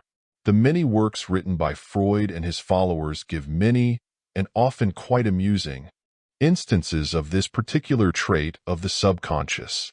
For instance, one finds it easy to forget to pay a bill containing charges deemed extortionate, or for services not deemed satisfactory, this entirely aside from the common disinclination to part with one's money. Again, he tends to forget promises, engagements, or other duties which are associated with unpleasant persons, things, or events. Moreover, he tends to forget the names of persons and places which have unpleasant associations. Something about him wants to forget it in these cases, and tries in many ways to accomplish its purpose. In a recent magazine article, a celebrated psychoanalyst of the Freudian school is quoted as saying, "Earlier students of the mind assumed that forgetting was merely a passive process, the failure to remember. Freud discovered that forgetting is the active effort of the mind to protect the individual from pain and unpleasantness. Unpleasant experiences and people associated with them do not merely slip out of the mind. They are actively thrust out and kept under control by a mechanism which Freud metaphorically termed the censorship. You remember the things you really want to remember. You do the things you really want to do.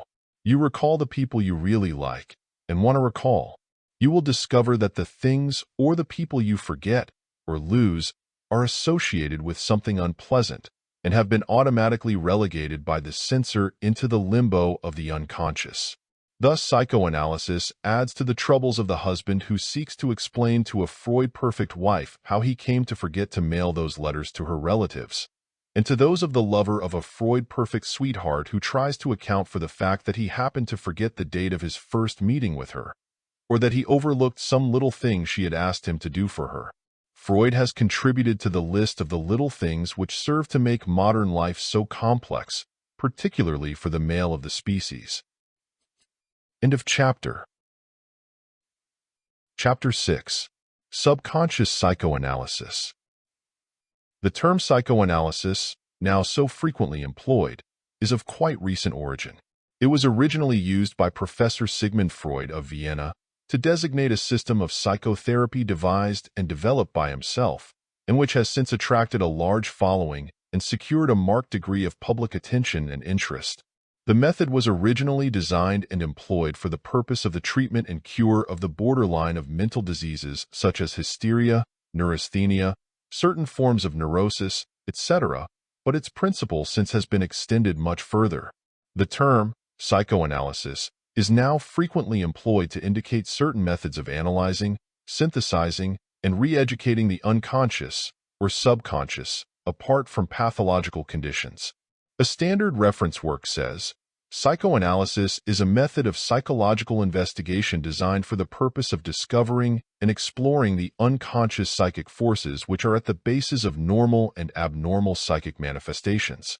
It assumes that there are definite reasons for all normal and abnormal mental activities, that no psychoneurotic symptoms are accidental or meaningless, but that they have always unconscious underlying causes which, if found and brought to the surface, become dissipated and cause the symptoms to disappear.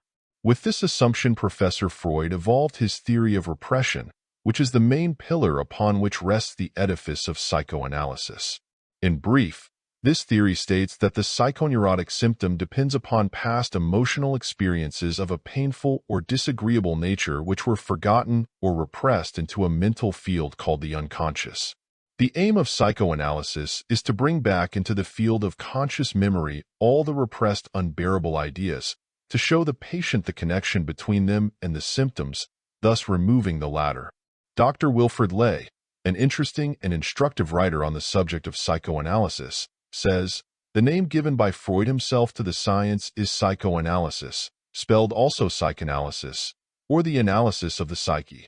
The psyche is not merely the mind regarded as a product, a stationary or crystallized object which can be cut and dried and labeled. The mind and soul and character and body as a connected, organic whole, and its functions, or what it does and how it changes, are the subject of psychoanalysis more than how its results or finite outward manifestations can be classified. Psychoanalysis naturally suggests psychosynthesis as a more constructive procedure, and that is indeed the ultimate aim of psychoanalysis. Not merely to take apart, but to put together again, following a plan which is along the lines of the greatest usefulness to society. Unfortunately, for the cause of general interest in the subject on the part of the average non-professional person, the idea of psychoanalysis has become identified in the public mind with the idea of sex. This, because Freud found that many of the unconscious associations revealed by psychoanalysis were composed of more or less erotic material or elements. It is forgotten that Freud employs the term sex in the general and broad sense of love, and does not limit it to the gross sexual phases or manifestations. Some of Freud's followers, moreover, have eagerly seized upon this sex element and have placed undue, and often grossly exaggerated and quite grotesque emphasis upon it. In this way, they have not only attached undesirable associations to the general idea, but have also brought the special method into ridicule by reason of their unwarranted extension of the principle to the point of absurdity. In certain instances, they have not only brought about a reductio ad absurdum, but also a condition of ad nauseam. Psychoanalysis should pray to be delivered from its friends. By itself, it can take care of its enemies. In an article on the subject contained in a standard reference work, the conservative writer truly and wisely says, while psychoanalysis, in the hands of competent men, has undoubtedly been of great help in exploring subconscious states, some wild psychoanalysts have so thoroughly misinterpreted the sexual question that it endangers the science. In the present consideration of subconscious psychoanalysis, we shall confine ourselves to but one, though a very important one, of its several phases or general divisions. We shall not undertake a consideration of its phase of psychotherapy, a branch of the subject far too technical for popular treatment in a book of this kind. Neither shall we enter into a consideration of its specific application to the task of character building. We have considered that special subject in detail in another book of this series. We shall confine our consideration to that phase of the subject which is concerned with the discovery and cure of what are known as the negative conditions, activities, and tendencies which, abiding hidden and undercover in the realms of the subconscious lower planes of mentation, often entirely unsuspected, produce harmful effects upon the mental, emotional, and physical life of the individual. In the garden of the mind there are many beautiful flowers and rich fruit-bearing trees rendered sickly, diseased, and withered, often indeed killed in time, by the presence of gnawing, boring, tearing, destroying creatures hidden and working beneath the surface. Rational psychoanalysis serves to locate these baneful creatures, to disclose their presence and whereabouts, to uncover and reveal them, that they may be destroyed by the mind and will of the owner of the garden. Before proceeding further, let us give you the definition for positive and negative as applied to mental states in the several books of this series. The touchstone of positivity is this: will this make me stronger, better, and more efficient? If the answer, honestly given, is in the affirmative, then the mental state, or other thing about which the question is asked, is entitled to be classed as positive. If not, then the thing may be either neutral or else negative. You may decide into which of these two classes it fits by asking the second question. Will this make me weaker, worse, and less efficient? If you are forced to answer, it will, to this question, then that thing must be classed as negative. This, then, is the general character of the negative mental states or conditions which you seek to locate, uncover, and kill out by means of subconscious psychoanalysis, viz. The general quality, nature, or character tending to make you weaker, worse, and less efficient. Some of these negatives show their character so plainly that they, to be hated, need but to be seen. Others, more cleverly disguised by protective coloration and other means, are only to be known by their fruits. These negative influences abiding in the under-the-surface regions of the mental garden must be located, uncovered, and destroyed in order that you may be made stronger, better, and more efficient. These negative mental states of the subconscious, like their kindred states of the conscious, are found to belong to two great general classes, viz. 1. Anger, and 2. Fear. The negative mental states are always found to be either varieties, subspecies, or perhaps crosses or hybrids of these two great classes of negativity. The ancient Buddhists taught that anger and fear thought are the twin devils of the emotional kingdom. They held that anger is the burning passion, and that fear thought is the freezing passion, each destroying in the end, the one by burning up, the other by freezing. They held that the man who met, conquered, and mastered these twin devils was free to enter upon the path of mastery which leads to the land of freedom. We now ask you to discover by analysis the essential nature and character of these two general negative emotional states, viz. Anger and fear, respectively. You will discover that practically all of the lesser and subordinate negative emotional states are either phases, forms, or aspects of either one of these two general states, or else are blendings, hybrids, or crosses of the two. Anger. The general emotional state known as anger is defined as strong passion or displeasure, usually involving antagonism and the desire to punish, excited by a real or supposed injury or insult to oneself or others in whom one is interested, or by the supposed intent to do such injury, etc. In its extreme form, anger is known as rage. When the rage amounts almost to madness, it is known as fury. In its milder forms, anger is known as vexation, annoyance, indignation, etc. The more permanent emotional states resulting from anger are known as resentment, grudge, or grievance, defined as follows. Resentment is hostility aroused by a real or fancied injury, injustice, hurt, or insult. A state of moody animosity, or deep and lasting smoldering anger. Grudge is state of smoldering anger, sullen malice or malevolence. Cherished animosity, enmity, ill will, dislike, spite, hatred. Grievance is the feeling of the burden, hardship, and oppression resulting from a real or fancied wrong, insult, injustice, or injury, accompanied by the feeling of resentment or grudge resulting therefrom. The essential elements of anger, in any and all of its forms and phases, are a. Keen displeasure, discomfort, and discontent, b. A resentment or grudge, and c. More or less desire to punish or get even with something or somebody associated with the real or fancied injury, injustice, wrong, hurt, or insult giving rise to the feeling. Fear. The general emotional state known as fear is defined as a painful emotion or passion excited by the anticipation, expectation, or apprehension of possible or probable hurt, injury, wrong, insult, or other painful, unpleasant, uncomfortable, or discontenting experience. Its extreme phase or form is that of panic.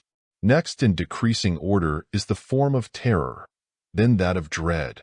Lesser forms are those known as apprehension, anxiety, alarm, care, solicitude, etc. All phobias, i.e. aversions and dreads, are forms or phases of fear.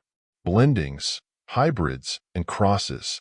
Among the many blendings, hybrids, or crosses of anger and fear, are found the apparently widely separated emotional states known, respectively, as jealousy, envy, hatred, malice, spite, intolerance, prejudice. Also remorse, shame, mortification, humiliation, the sense of inferiority, distrust of self, cowardice, and similar mental states or complexes. In the case of some of the above-named emotional states, you will find no difficulty in discovering and recognizing the presence of anger and fear in some of their various degrees, forms, phases, aspects, or modes of combination and blending. In the case of others, you may at first doubt the presence of one or the other, or of both, of these fundamental emotions. But a careful analysis will reveal the blending of both of these elements, which combined with certain ideas constitute forms of what is known as the complex, i.e., a combination of feeling and idea. In each and all of them you will find a feeling of pain, discomfort, discontent, b. a resentment or grudge, and the desire to get even with something or someone, and c.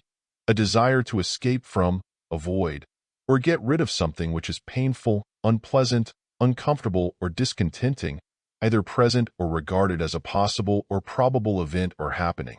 There is always the phobia and at least some form of resentment or grievance. These negative complex emotional states are always found to be associated with some past-time real or imagined experience in which the pride, vanity, egotism, self-respect, or sense of justice of the individual has been wounded, hurt, bruised, or injured in some way. Whether or not he has received physical or financial hurt or injury, the emotional hurt is the predominant factor. The emotional castle of the self must be invaded in order that these states may manifest. A little thought will show that this is so, though at first you may be disposed to doubt the statement. The elements of humiliation, mortification, and sense of injustice are the most frequent and often the strongest elements involved in the manifestation of resentment, grudge, and grievance, and such constitute the most troublesome and most persistent of the subconscious roots, sources, and causes of mental, emotional, and physiological disturbances, impaired functioning, and tendency toward exaggerated activity. There is no need here for a recital of the well-known facts of the detrimental effect of certain negative mental states upon physical conditions and upon mental health and normal functioning. These are now matters of common knowledge, thanks to the reports of the investigations of the past 25 years or more. The mental cause of diseases is a subject concerning which practically every person of average intelligence now has at least some knowledge, and to which he extends at least some degree of belief. That mind and body act and react upon each other is now universally accepted, and that certain harmful emotional states, particularly when manifested excessively and in extreme form, result in mental disorders, unsoundness, and abnormal conditions, is now equally well known and accepted. Most persons, however, have no suspicion that such emotional states persist often long after the conscious memory of them has passed away.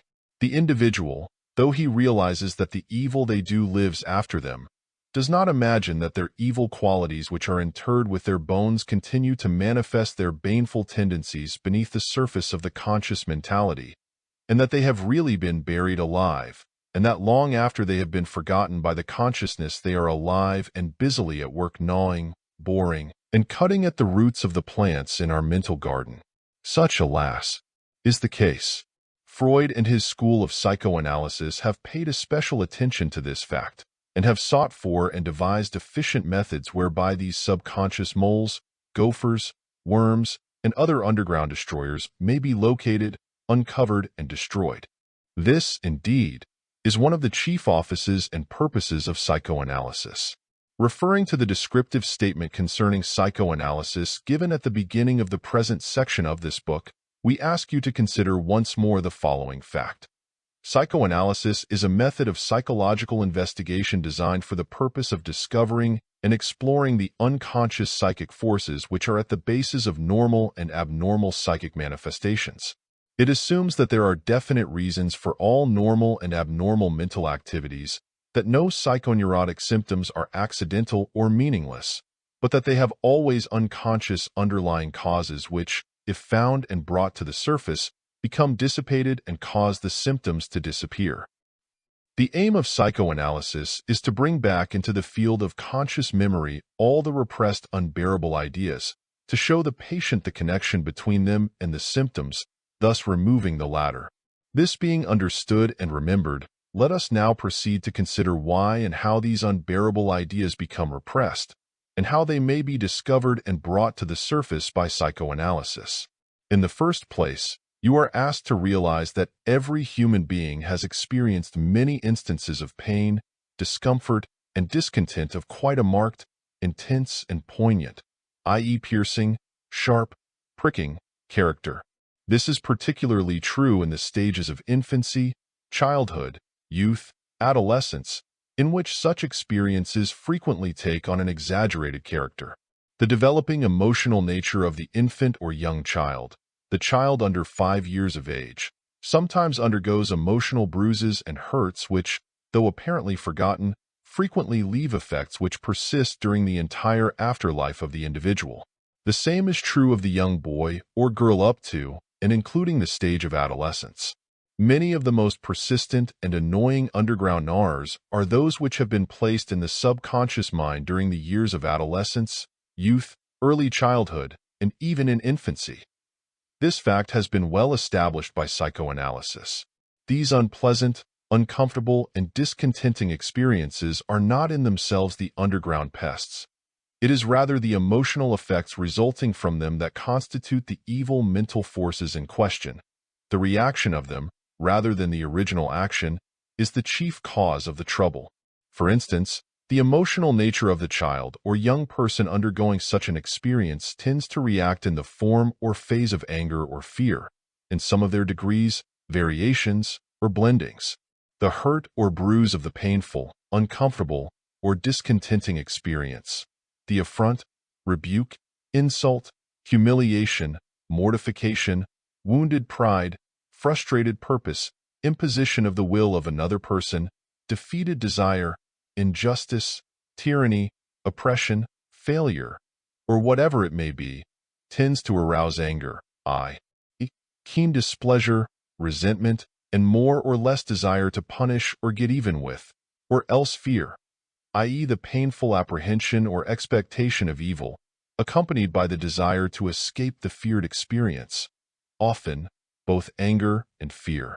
The reaction of anger tends to develop deep-seated grudges, resentments, indignation, sense of injustice, accompanied by more or less hatred and desire to hurt the offending person or thing, or that which resembles or is associated with such. The reaction of fear tends to develop fearfulness, fear thought, cowardice, lack of courage, faint-heartedness, timorousness, lack of self-confidence, timidity, pusillanimity, and a general shy, shrinking, shriveling up, and retiring disposition, a wish to get away from things.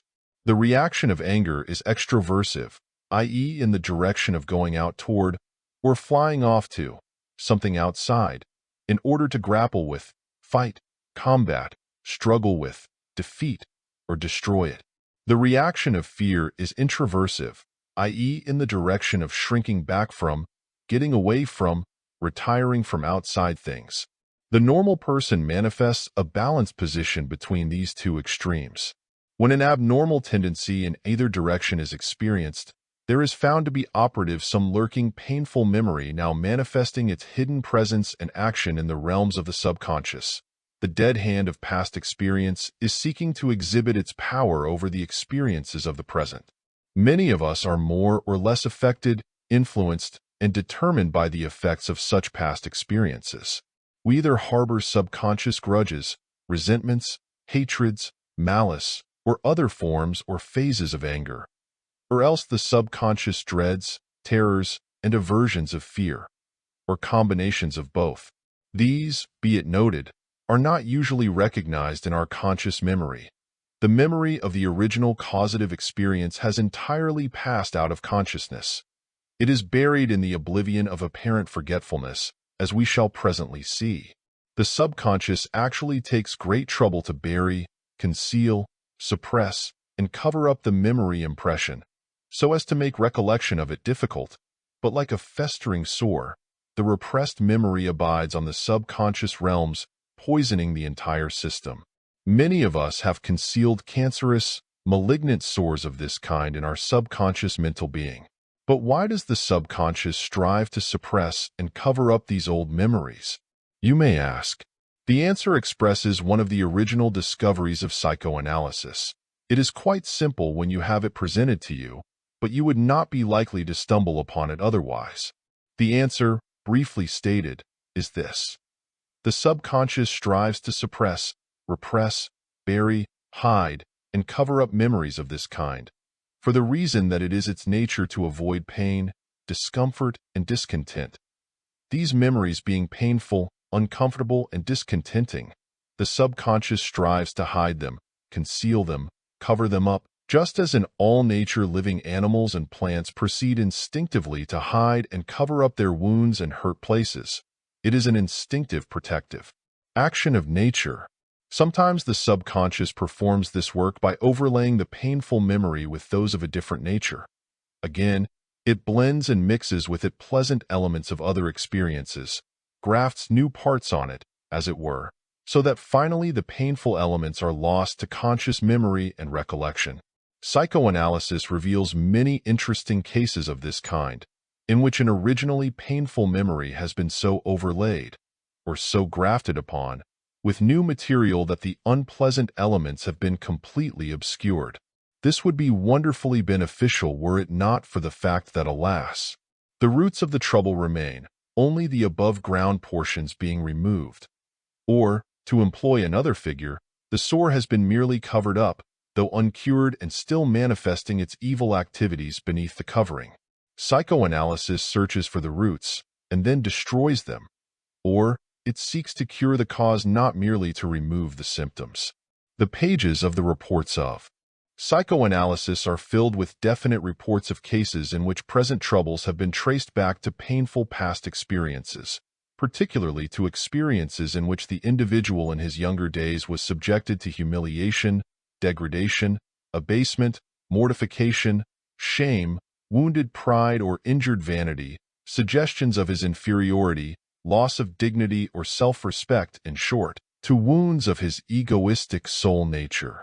In some cases, these causes have led to the cultivation and development of a character manifesting in shrinking, retiring, drawing back, shriveling up, or getting out of things, the timidity, faint-heartedness, lack of self-confidence, or the inferiority complex marking the introversive effect of fear.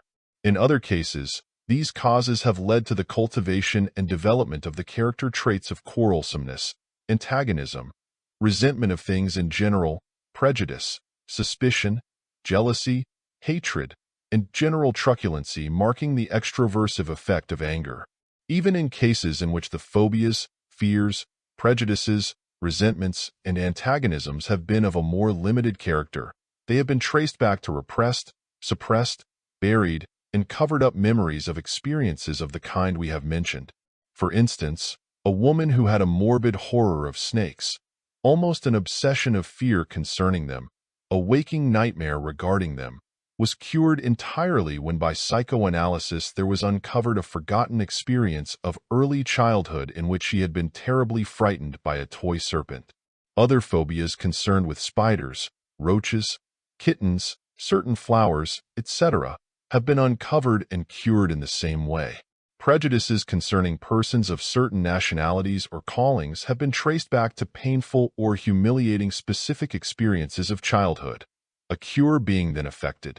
Unreasoning fears, panicky thoughts, prejudices, and hatreds of certain things have been uncovered and cured by the same general method.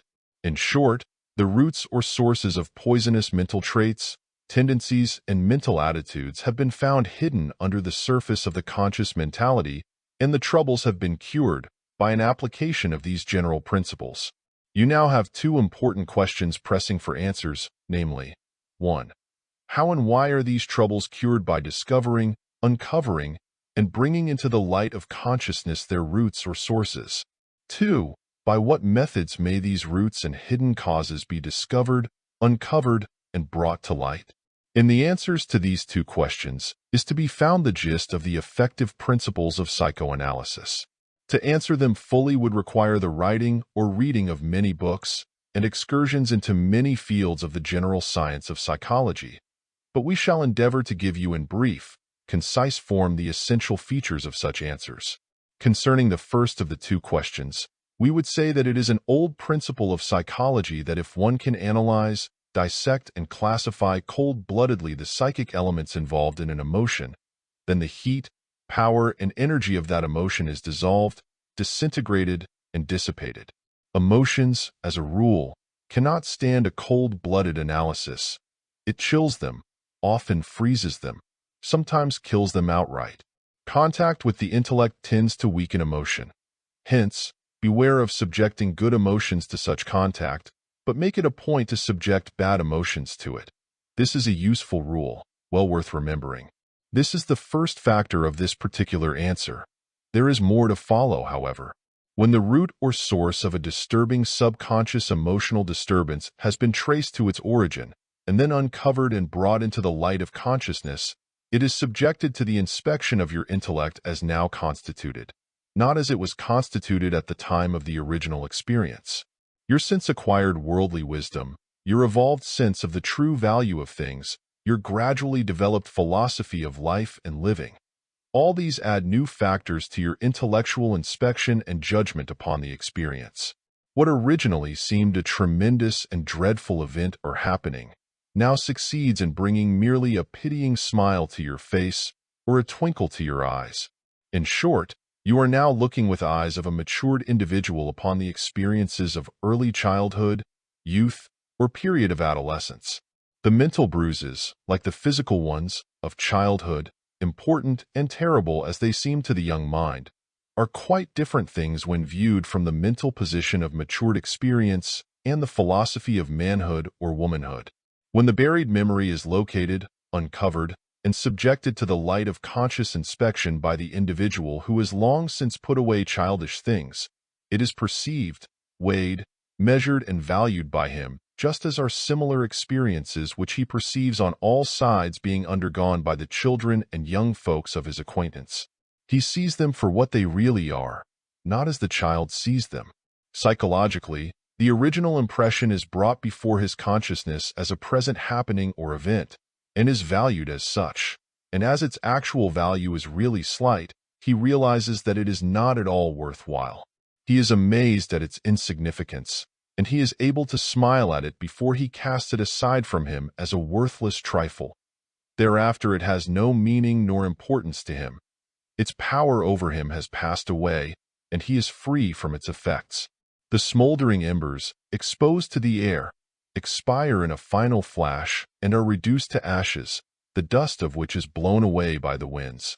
Even apart from the specific and definite application of the principles of psychoanalysis, many persons may be benefited by a similar conscious revaluation of old mental sores and bruises.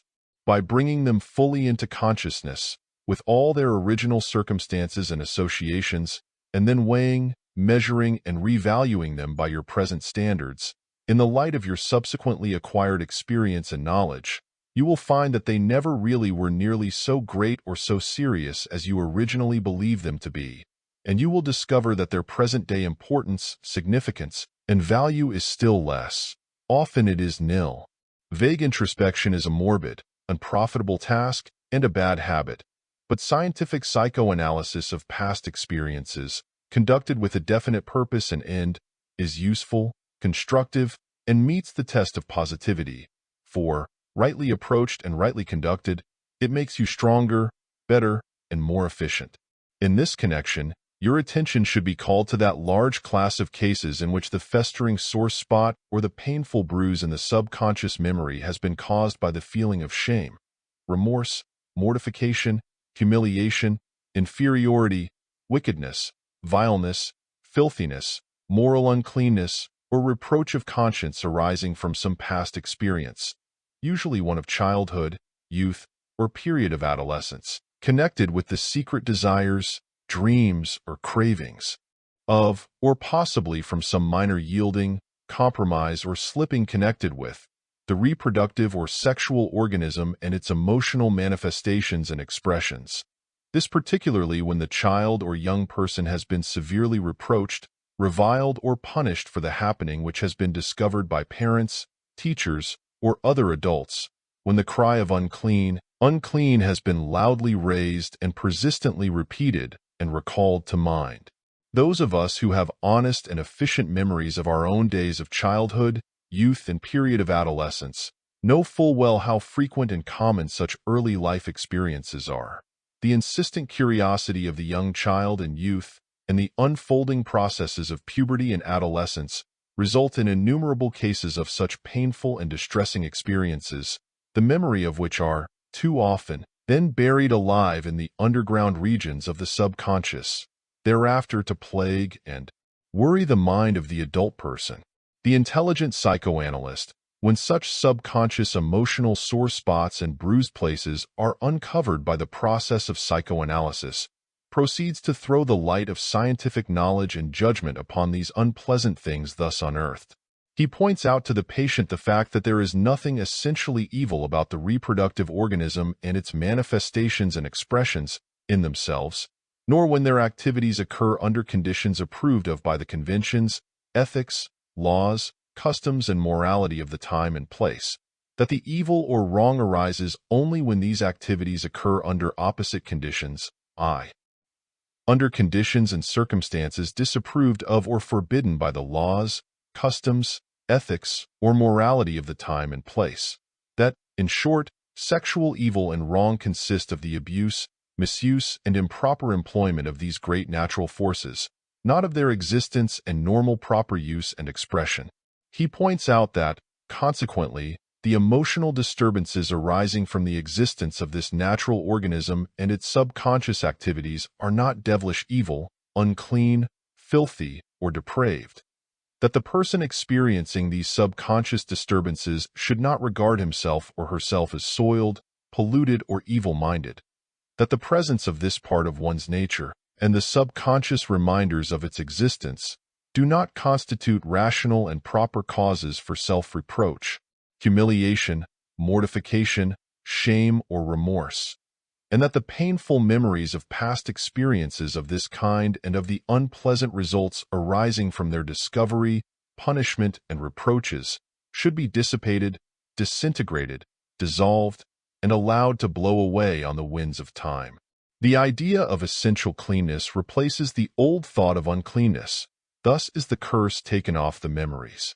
This leads to the rational, sane, scientific control, direction, and mastery of this part of one's nature. And as a consequence, a healthier mental, emotional, and physical condition is made possible. When the light is turned on, the darkness and its imaginary inhabitants disappear.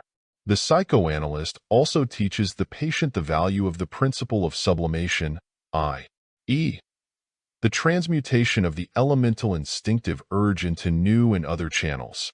For instance, the creative element underlying the reproductive instinct may be, and often is, transmuted or sublimated into creative work along mental, spiritual, artistic, constructive lines valuable in social life and progress. Some of the greatest workers for the world's good have been men and women who have sublimated and transmuted the reproductive instinct in this way, though they may not have recognized the cause of their zeal nor the source of their energy. Sublimation, or transmutation, is the technical term employed in psychoanalysis to designate the action compensating the individual for the frustration of an instinctive energy, tendency, or craving, by means of which the energy associated with the instinct is directed to socially useful and beneficial ends and purposes, which also serve the best interests of the individual. The term is borrowed from the ancient alchemists who sought to sublime or transmute the baser metals into gold, and thus obtain higher values from the material. In sublimation, a higher value is obtained from the elemental basic instincts. Sublimation is also a transference of basic instincts to other instincts. In it, the energy which would otherwise be short-circuited with danger to the individual and to society is thrown into work, especially creative work, along other lines of human endeavor and expression. In it, some dominant instinctive craving is sidetracked by switching it into other lines of work and activity. This method has been found to be quite practicable, for as Dr. Lay says, it has been proved over and over again that humans can get interested in anything, particularly anything human. The only requisite being the same as that of the love of men for women and of women for men, that is, a complete devotion to and absorption in the work that they are doing, to the utter forgetfulness of self. The methods devised by psychoanalysis for the location, discovery, uncovering, and bringing into the light of conscious inspection the hidden and covered-up sore spots and bruised places of the subconscious may be classified as follows. 1. Free association. 2. Analysis and interpretation of dream symbols. And 3. Mental catharsis. Each of these we shall now consider briefly. The essential features and factors of each shall be presented for your inspection, the innumerable details being left for the treatment given them in the scientific works devoted to the special technique of psychoanalysis. Free association. In this method, the underlying principle is the well-known law of association of ideas of modern psychology. This law may be stated as follows. The stream of ideas is continuous, each idea or thought being linked with the one that immediately precedes and the one which immediately succeeds it. All one's ideas have certain definite associations with all his other ideas, though there are cases in which the connection cannot be traced in consciousness. Professor E.B. Titchener says, there is no distinct bit of consciousness answering to the associative bond, but only conscious processes standing related, and hence more or less unified. The associated contents are now rich and now a mere thread.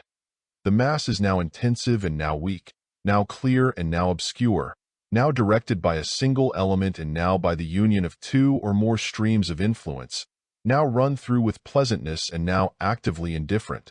Successive association is, like every consciousness, kaleidoscopic, picking up processes here and dropping others there, but carried always by a common core, so that there is never a jump from one stage to another, never an hiatus within the chain, but invariably a gradual transition from point to point. When you think about anything, no matter what it may be, you will find yourself afterward thinking of something associated with and suggested by the thing first thought of. You may satisfy yourself of this at once. If you doubt it, by a trial. You will find, invariably, that thinking of any one thing causes you to also think of some other thing associated with or suggested by the first thing, and so on and on. This is the fact that underlies the law of association of ideas. There are many forms and phases of such association, but the distinction between them need not be considered here. The fact with which we are now concerned is that ideas do flow in a stream of association through the field of consciousness. The stream is continuous, flowing on and on and on, so long as we continue to think. A is followed by B, then comes C, D, E, F, G, H, I, J, K, L, M, and so on until something intervenes to divert conscious attention elsewhere. More than this, psychology teaches that every impression or record stored in the subconscious memory is linked by some, usually many, associative or suggestive bonds to every other impression or record stored there. Consequently, if we start with any thought as a loose end, We may in time unwind the unbroken thread until we come to the particular knot for which we are searching. This would take much time, ordinarily, but it has been found that by free association the subconscious speedily makes a shortcut, or bridge over the intervening space, and attaches Z to A without need of our thinking of the intermediate links, just as we frequently say from A to Z, instead of naming the intervening letters of the alphabet. Just why the subconscious does this, not but the subconscious itself seems to know, but it, itself, will not tell. Enough for us, however, is the fact that it does do it. The psychoanalyst seeking to locate and uncover a subconscious sore spot or bruised place starts into operation the process of free association. He asks the patient to think of something, anything will do, and then to allow the process of free association to proceed to wind up the loose end of the mental yarn, without interference from the conscious mentality or will. He is not to think for a purpose, however. Neither is he to deliberately build fanciful air castles of imagination. All that he is to do is to keep hands off, to keep out of it, and allow the subconscious mental machinery to do the rest, and do just that it certainly will. In free association, the individual becomes a passive spectator of the kaleidoscopic panorama of passing thoughts, ideas, memories, mental pictures. He withdraws his will, his judgment, his criticism, his tastes, and allows the mental stream to flow past unhindered by conscious intervention or interference. In free association, each thought or idea liberates the next one purely by reason of some sympathetic association between them, and without being influenced by an intellectual interference. This is why it is called free. The person merely sits on the fence and watches the circus procession go by. The marching elephants and camels, the string of caged animals, the clowns, the bandwagon, and all the rest pass by the silent spectator. A writer says, "The sort of mental attitude aimed at is not a hard one to acquire, and is in reality more of a knack than anything else. And when the requisite mental condition is apprehended, a little practice will enable one to comply with the requirements quite easily." Here is an actual illustrative example. The person sitting with pencil in hand and with paper before him is asked to think of the word Lusitania and to mark down each item of the associated stream of ideas flowing from that source. He thinks of the sinking of the ship of that name by the submarine, then of the Germans, then of the Great War, then of the entrance of the United States into the conflict, then of the young Americans who were called to serve their country, then of a particular young man who volunteered, then of Fort Benjamin Harrison, to which that young man was sent after his enlistment, then of the former President Benjamin Harrison, after whom the fort was named, then of the grandfather of that former president, himself a president, then of his grandfather's hat which the former person often was pictured as wearing, then of Uncle Sam who wears a similar hat in the familiar cartoons, then of a long since deceased particular uncle named Samuel and known to the thinker as Uncle Sam, then of a certain case of real or fancied injustice to the thinker, a very old sore spot or bruised place arousing irritation, vexation, resentment, and a deeply seated grievance or grudge, in which this particular Uncle Sam was a leading participant. Then comes the startling realization that this particular grievance and grudge had served to poison the mental and emotional life of the thinker for many years, and had given to him a decided undesirable trend of thought, feeling, and action. This recognition then causes a revaluation of that ancient experience and a consequent dismissal of it as having been a case of much ado about nothing, and a belated recognition of the two sides to the question. This particular example will serve to illustrate the entire principle and process of free association. The loose end may be any idea or thought chosen at random by the professional psychoanalyst, or by the person who is psychoanalyzing himself. The subconscious will soon make the shortcut, or bridge, of association, from at least G to Z, leaving out the intermediate letters. There is no chance about it. The process follows a law as regular and constant as that governing the tides, or as the law of gravitation. Seemingly devoid of any logical character, it really follows the law of exact logical order and sequence. There is one factor, though, which must always be present. The factor of absolute honesty regarding the ideas coming to view in the passing stream. No matter how unpleasant, how distasteful, how unnice, how shocking the ideas may be at times, they must be taken account of and noted down. Otherwise, the logical sequence is interrupted and the experiment spoiled.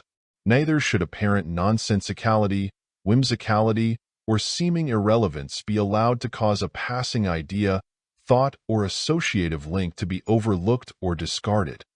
These little things often are the great things of the process.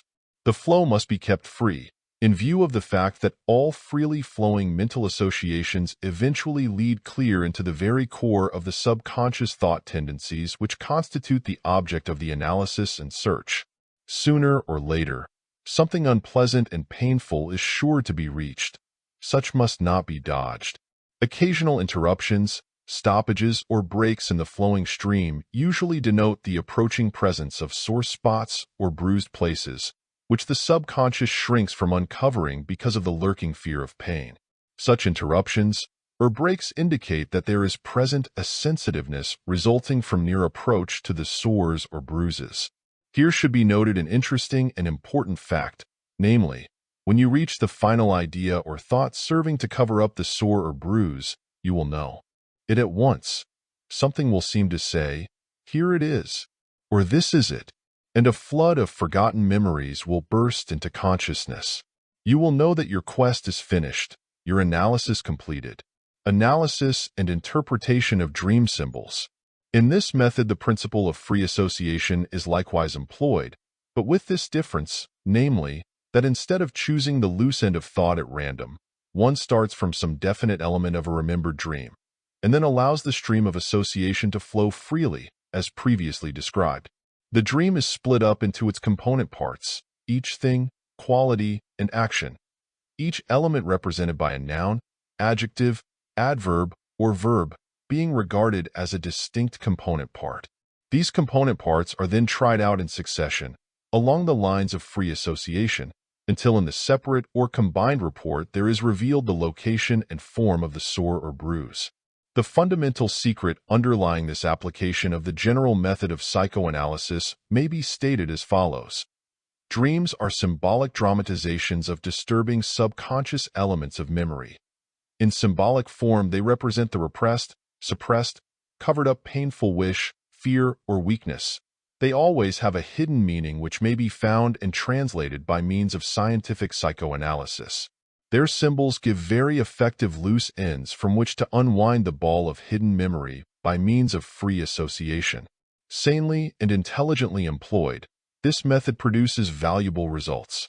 It is to be regretted, however, that some over-enthusiastic followers of the Freudian teaching have carried this principle to such an absurd and fantastic extreme as to cast ridicule upon it, and to cause many persons to overlook the scientific and valuable elements involved in it. Now to mental catharsis. This method, as the name implies, is of a cathartic cleansing, purifying nature. In mental catharsis, there is made a determined effort to get out of the system many objectionable emotional states, resentments, grudges, old sores and bruises, by means of bringing them into the field of consciousness by an act of will, and then sterilizing or neutralizing them by the power of the light of attention, reason, and will. This process of inspection is aided by expressing in words the real character of these objectionable states, calling them by name, and showing that you have their number. Employing another figure, we may say that by putting them into verbal form, attaching terms and names to them, particularly in speaking aloud the names, you tend to crystallize them into definite form and into an extremely brittle condition, so that you may deal them a hearty blow with the hammer of the will directed by the eye of reason. This reduces them to dust, which the winds then blow away. Face up the objectionable tendencies. Call them by name. Speak out their real names. Turn the light of conscious attention upon them, the light that penetrates every part of them, and shows plainly and in bold relief every hateful quality. Instead of hiding them away from yourself, drag them out into the light and look at them. Analyze them. Dissect them. Tear them to pieces by the application of relentless, ruthless, analytical reason. Then, disperse the fragments. You will find it easy to get rid of them when they are in this form. Hiding them, concealing them, covering them up from yourself, only means burying them alive and having them work mischief for you. Drag them out, face them up, see them for what they are, call them by their right names, and then get rid of them.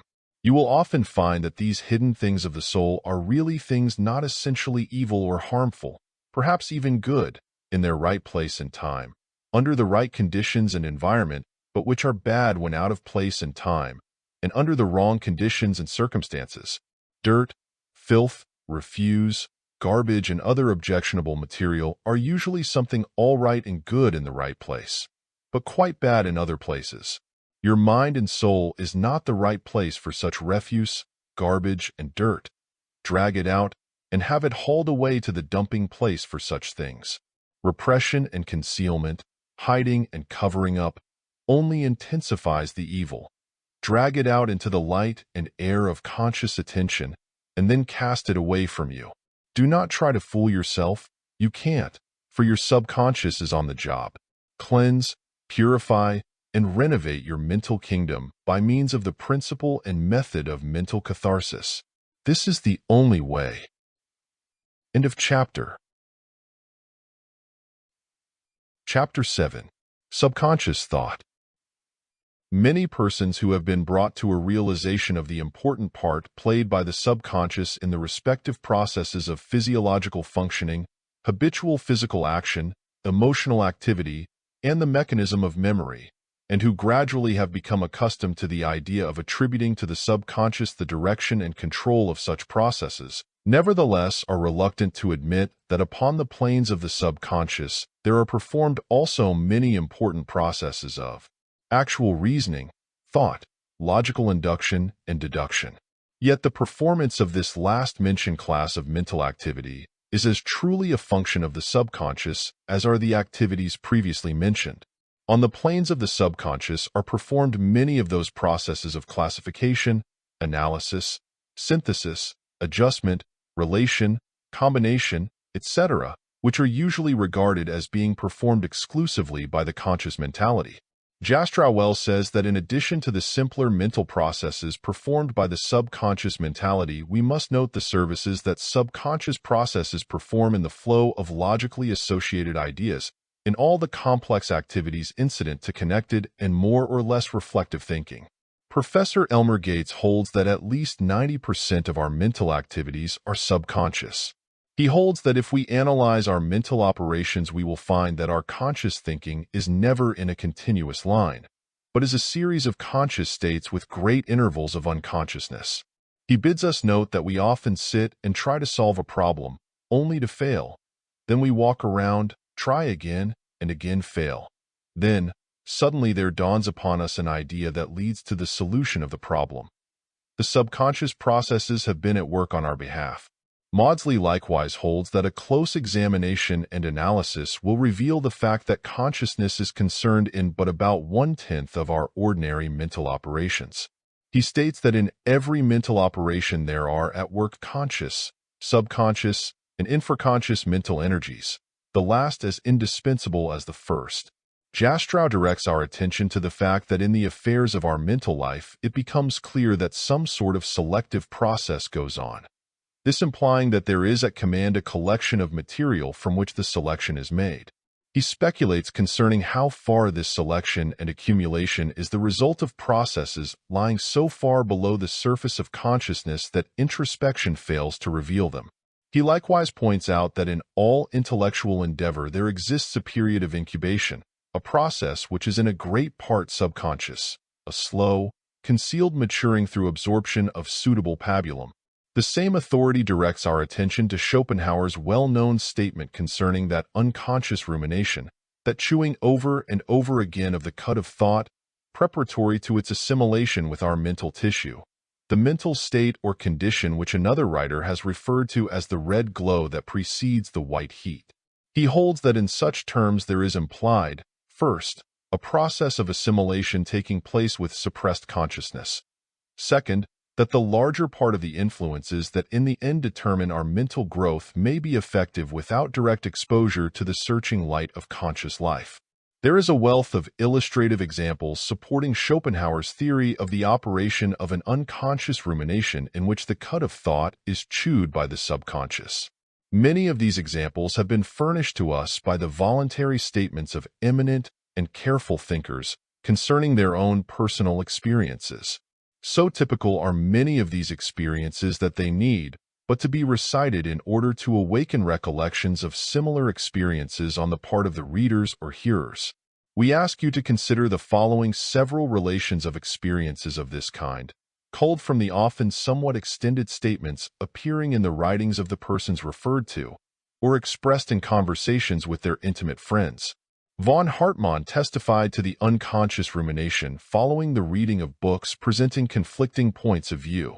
He stated that he found that after days, weeks, or months, many of his old opinions were greatly modified, and that many new opinions had replaced some formerly entertained by him. Thompson testified that at times he had the feeling of the uselessness of all voluntary effort, and also the conviction that the matter was working itself clear in his mind. He became so accustomed to having to wait for the results of these subconscious processes that he acquired the habit of getting together enough material in advance, and then leaving the mass to be subconsciously digested until he was ready to write on the chosen subject. He stated that once in his writing of his principal work, he came to a point when he could proceed no further. He stopped his work and deliberately thought about other things. One evening, while reading his newspaper, the substance of the missing part of his book flashed into his mind, and he began to write. He adds, "This was only a sample of many such experiences." Brodie said that it often happened that he had accumulated a store of facts, but had been unable to proceed further with his thought on the general subject. He found by experience, in such cases, that after an interval of time the obscurity and confusion cleared away, the facts had settled themselves in their right places, though he was not conscious of the intervening processes. Bascom remarked how often his conscious conclusions were based upon premises which seemed to lie beneath the plane of consciousness. He said, "It is inexplicable how the mind can wittingly take up a mental movement at an advanced stage, having missed its primary steps." Galton spoke of having dragged into the light of consciousness certain whole states of mental operation that had lapsed out of ordinary consciousness. Maudsley spoke of how uncomfortable he became concerning certain obscure ideas, and how there seemed to be an effort of the lost idea to get into consciousness, and of the relief experienced when the imprisoned idea finally burst into consciousness. Mozart testified that often he could not account for his musical compositions. He asserted that they frequently came to him all at once. He added, "The rest is merely an attempt to reproduce what I have heard." Hamilton discovered a most important law of mathematics while one day walking with his wife in the observatory at Dublin. He had previously been unable to bring together the elements of his thought on the subject and had ceased to think of the matter. Then, suddenly, he felt the galvanic circle of thought close, and the sparks that fell from it was the knowledge of the fundamental relations of his problem. His discovery was made. Berthelot, the great French founder of modern synthetic chemistry, once stated in a letter to a close friend that the final experiments which led to his most wonderful discoveries had never been the result of carefully followed and reasoned trains of thought, but that, on the contrary, they came of themselves, so to speak, from the clear sky.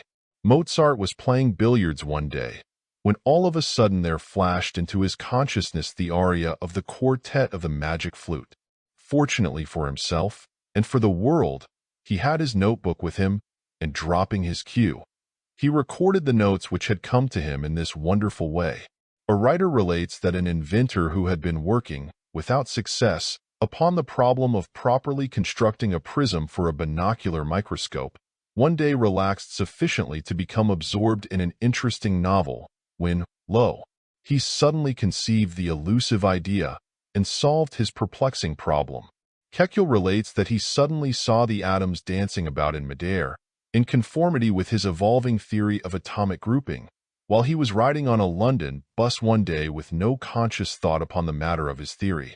Many careful students of the phenomena of the thought processes of the subconscious have noted that the finishing touch of the subconscious digestion of a perplexing subject seems to be performed when the attention is momentarily diverted to another subject or object. Psychologists hold that in cases in which we have been unable by conscious effort of will to recall something that has previously been in the mind, try as hard as we may, we frequently achieve the desired result after we have turned the attention to something else, the missing idea coming up spontaneously without effort of will, and when we are not consciously thinking about it at all. The same principle is found to apply in the processes of subconscious thought as well as in those of memory. Many have found by experience that by deliberately employing the mind with something else, something quite irrelevant to the subject previously engaging the thought, they often obtain the answer sought for in vain before the diversion. As Jastrow well says, the daydream through which flashes a happy eureka, or the dream of a deeper sleep that discovers the treasures that our laborious digging has failed to unearth, are equally instances in which the fixed intent of the more watchful consciousness is withdrawn. Holmes holds that the automatic flow of subconscious thought is favored by listening to an uninteresting discourse, containing just enough ideas in it to keep the conscious mind busy. Carpenter also holds that the subconscious process is more likely to evolve the desired result when the conscious activity is at least partially directed elsewhere. Jastrow compares this to the astronomer who sees better the star by looking a little to one side of it, instead of gazing directly at it. He says, "We might almost say that distraction and the idler moments of contemplative reverie are as essential to fruitful production as the intent periods of executive effort. The trough of the wave is as intrinsic a part of its progressive character as is the crest." We have here another instance in which it is seen that, once in a while at least, it is well for the conscious mentality to refrain from actively bossing the job, then allowing the detail work to be performed by those subconscious faculties best equipped for the task, in a word, by those faculties kept by you for that particular work.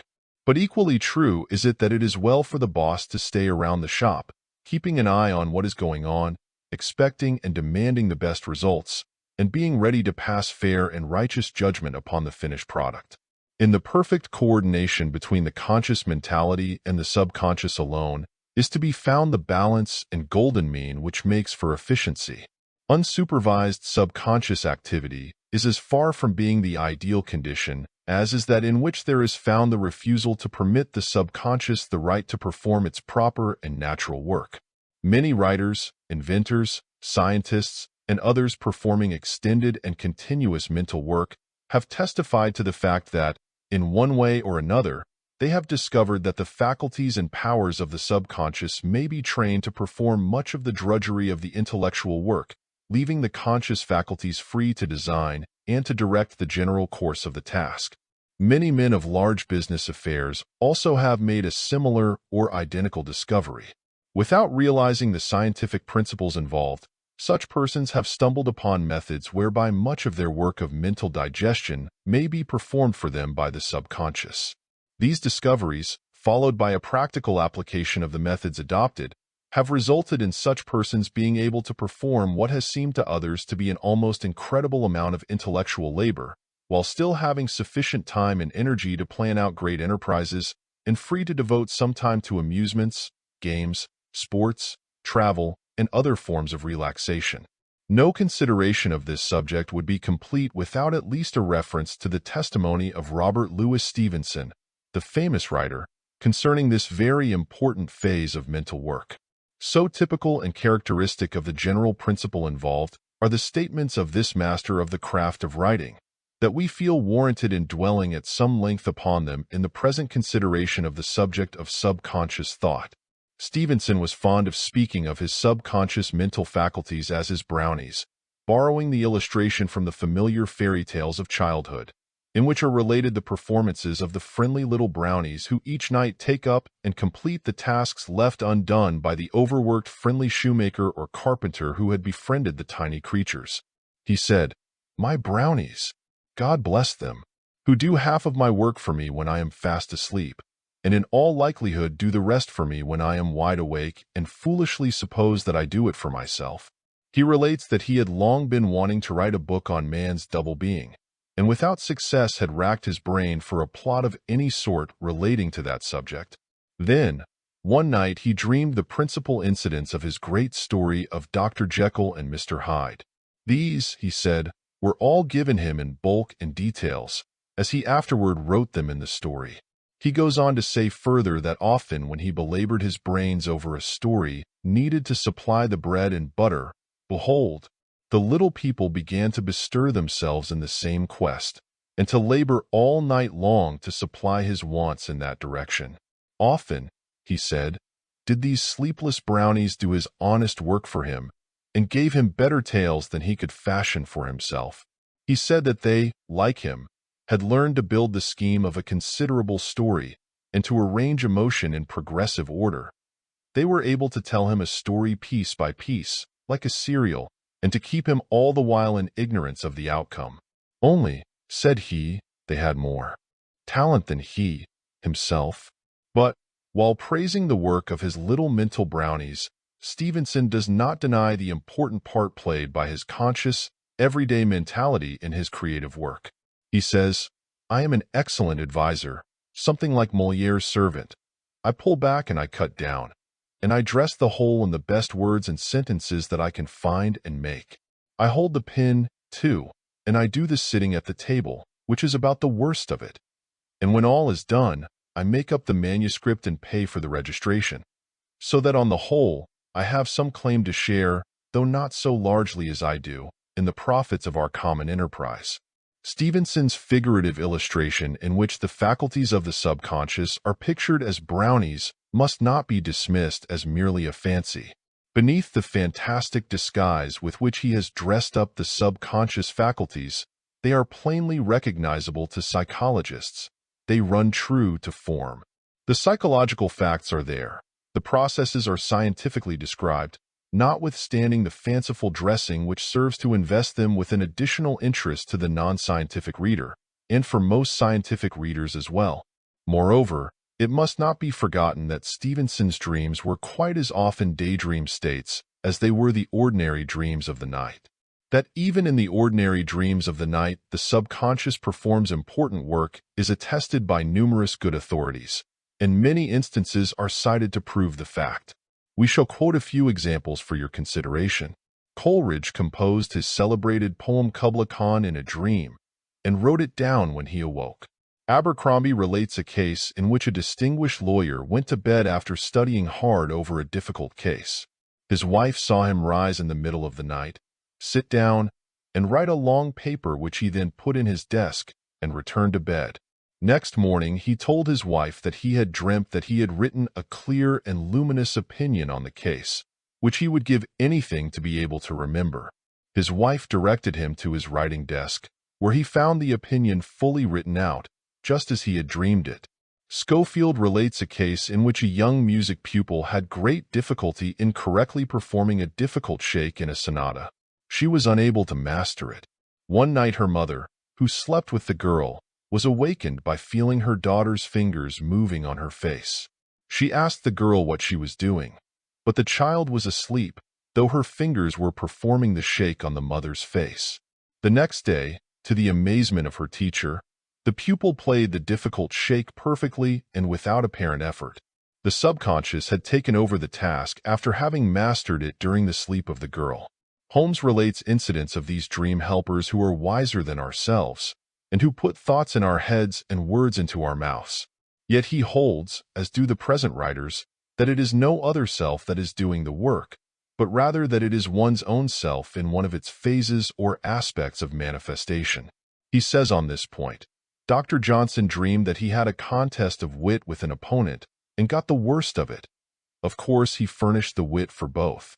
Tartini heard the devil play a wonderful sonata, and he set it down on awakening.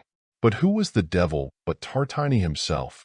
You must never lose sight of the fact that these helpers, these brownies, these other selves, are but fanciful names applied to certain aspects or phases of the mental activities of yourself.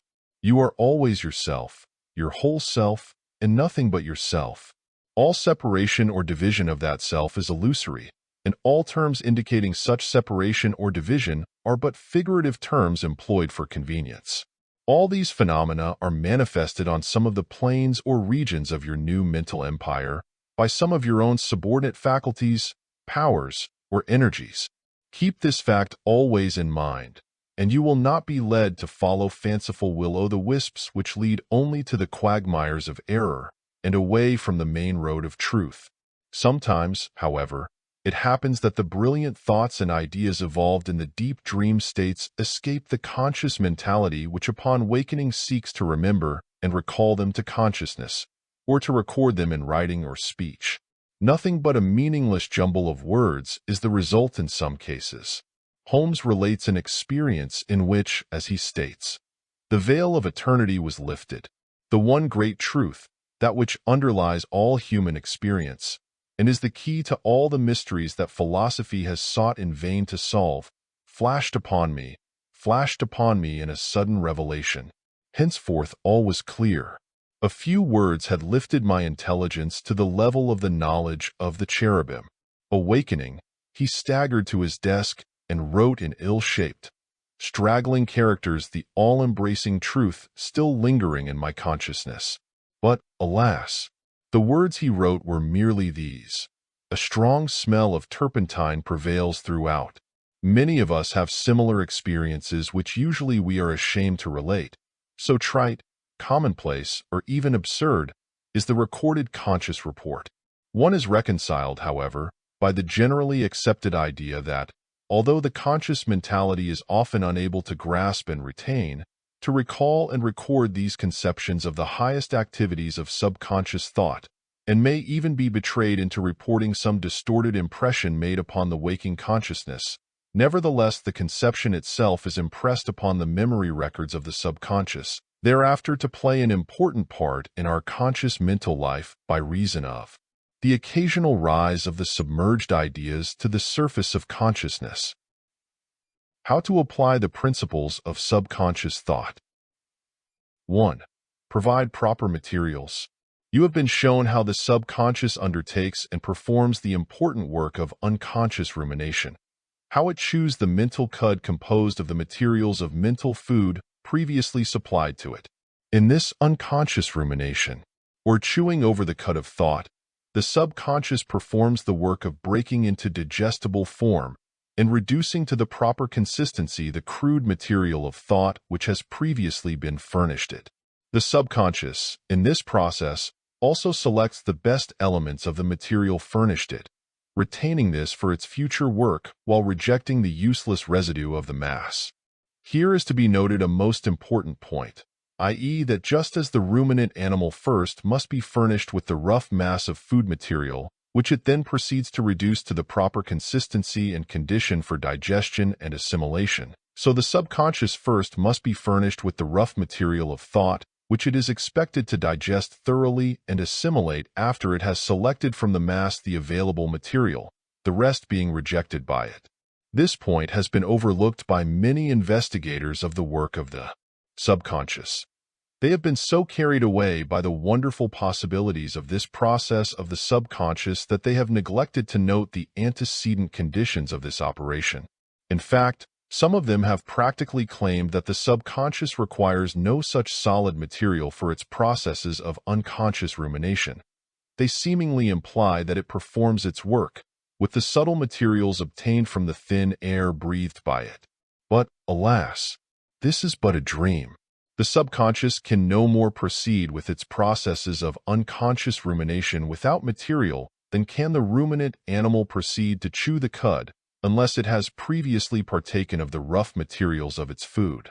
In all cases of unconscious rumination, there must be present the solid material of facts, to be chewed carefully and reduced to the proper consistency by the ruminative mechanism of the subconscious.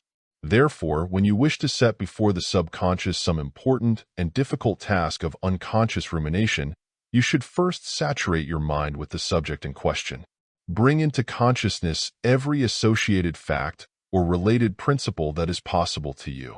Read and listen to all possible points of view on the subject, refusing to be dismayed or discouraged by the mass of contradictions and irreconcilable different points of view, belief, or opinion.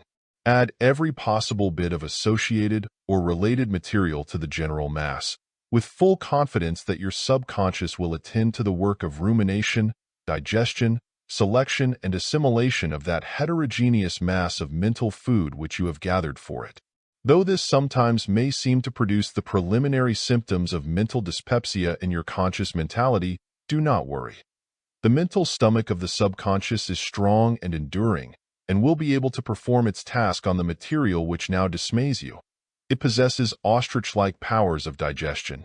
In addition to the material which you thus specially supply to the subconscious, however, the latter also draws upon its own large stock of associated and related material which it has stored on its subconscious levels or mental floors, but which you have apparently forgotten.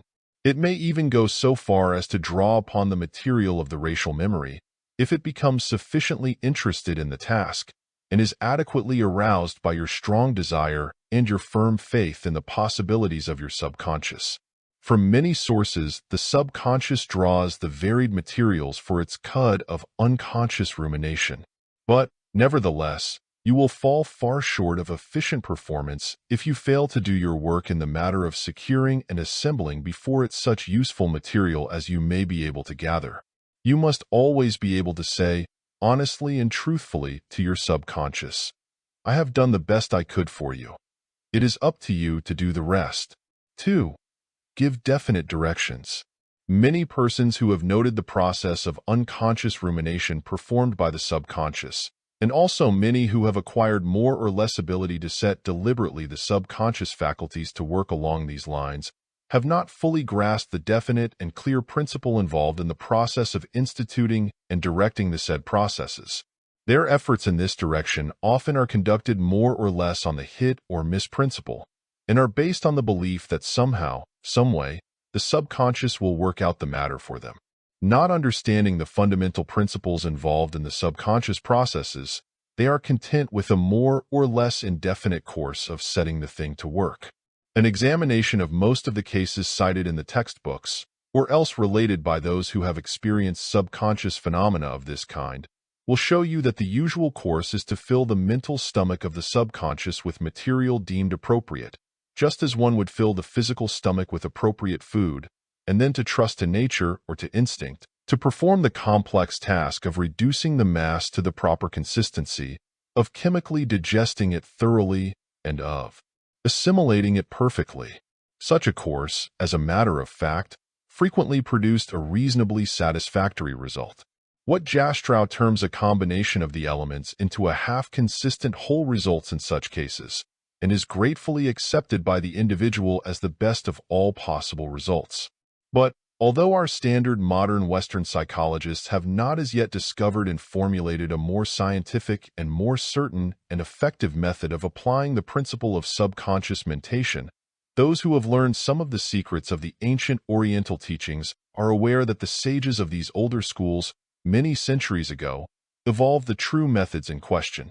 Without attempting to go into a detailed and technical consideration of the theories entertained by these Oriental teachers, we shall ask you to consider the practical principles of their methods. We have here another instance of the fact that underlying the often quite vague theories and metaphysical speculations of the Oriental philosophers, there may be found certain very practical methods of applying psychological principles recognized by both Eastern and Western psychology. The chief principle of the Oriental method is based upon the fact that there exists a manifestation of attention on the subconscious plane of mentation, as well as upon its conscious planes. Moreover, just as conscious attention may be aroused and directed in two ways, viz. 1. By general interest, curiosity, desire, etc., and 2. By deliberate concentration of the will and voluntary attention, so may the subconscious attention be aroused and directed in a corresponding way. In both cases, attention is the active mental element involved. In most cases, such as we have previously related, the subconscious attention is directed and aroused by the power of interest, curiosity, desire, etc., which descends from the conscious mentality to the plane of the subconscious. The general interest in the subject, the curiosity concerning the solution of the problem, and the desire to reach a successful result, all tend to arouse and to direct the subconscious attention, and to set into activity its processes of unconscious rumination and even higher and more complex activities of the subconscious. This is the true explanation of the interesting phenomena of ordinary unconscious rumination, such as are recorded in the textbooks or experienced in everyday life by yourself. But just as the voluntary, trained attention of the student and the scientist is far more efficient than the ordinary, more or less involuntary conscious attention of the ordinary person, so is the voluntary, deliberate, concentrated subconscious attention of the trained mind far superior to and far more effective than the ordinary, more or less involuntary attention of the person who has just discovered that the subconscious works, but who has not as yet learned just how it works. The deliberate action of and direction by the will constitutes the distinction between the involuntary state and the voluntary state, in the case of both the conscious and the subconscious mental activities involved in thought. You will need but a simple, familiar example to give you the general principle involved in this matter. You know by experience that when you have strongly impressed upon the subconscious the necessity of your being awakened at 5 o'clock in the morning in order to catch a certain train, you may count upon something awakening you at that particular time. Or, when you have an important engagement which you have apparently overlooked, something tells you that you have forgotten something, just in time to allow you to rush to keep the engagement. Well, then, here you have set your subconscious attention upon the task, and your subconscious has been on the job for you. The same principle is involved in even the highest and most complex activities and processes of subconscious mentation in which there is something to be done. The Oriental teacher instructs his pupils to acquire by repeated practice and exercise the knack of performing the following particular mental activity. The student must formulate in his mind a clear idea of the mental task to be performed. He must perceive it in general outline, and also should form a clearly defined idea of just what task he wishes to have accomplished, just what kind of work he wishes to have performed for him. He must then form a mental picture of the thought material being lowered or dropped to the subconscious levels of the mind, as, for instance, being dropped through a trapdoor. He must then deliberately, positively and earnestly give a mental or verbal command or direction to the subconscious mentality to perform the task for him. For instance, he must issue the command, "Subconscious, I wish you carefully and thoroughly to analyze, to classify, and logically to arrange the materials of this subject, and then to carry the reasoning concerning it to its logical conclusion." The materials so passed on to the subconscious, however, must have been previously subjected to a most intense and concentrated inspection by the conscious attention. As the Oriental teachers say, it must be saturated with attention until every part of it is so permeated by attention that it carries attention in its very substance. Thought, thus energized by attention, will reawaken into being on the subconscious planes with the necessary amount of attention involved in it.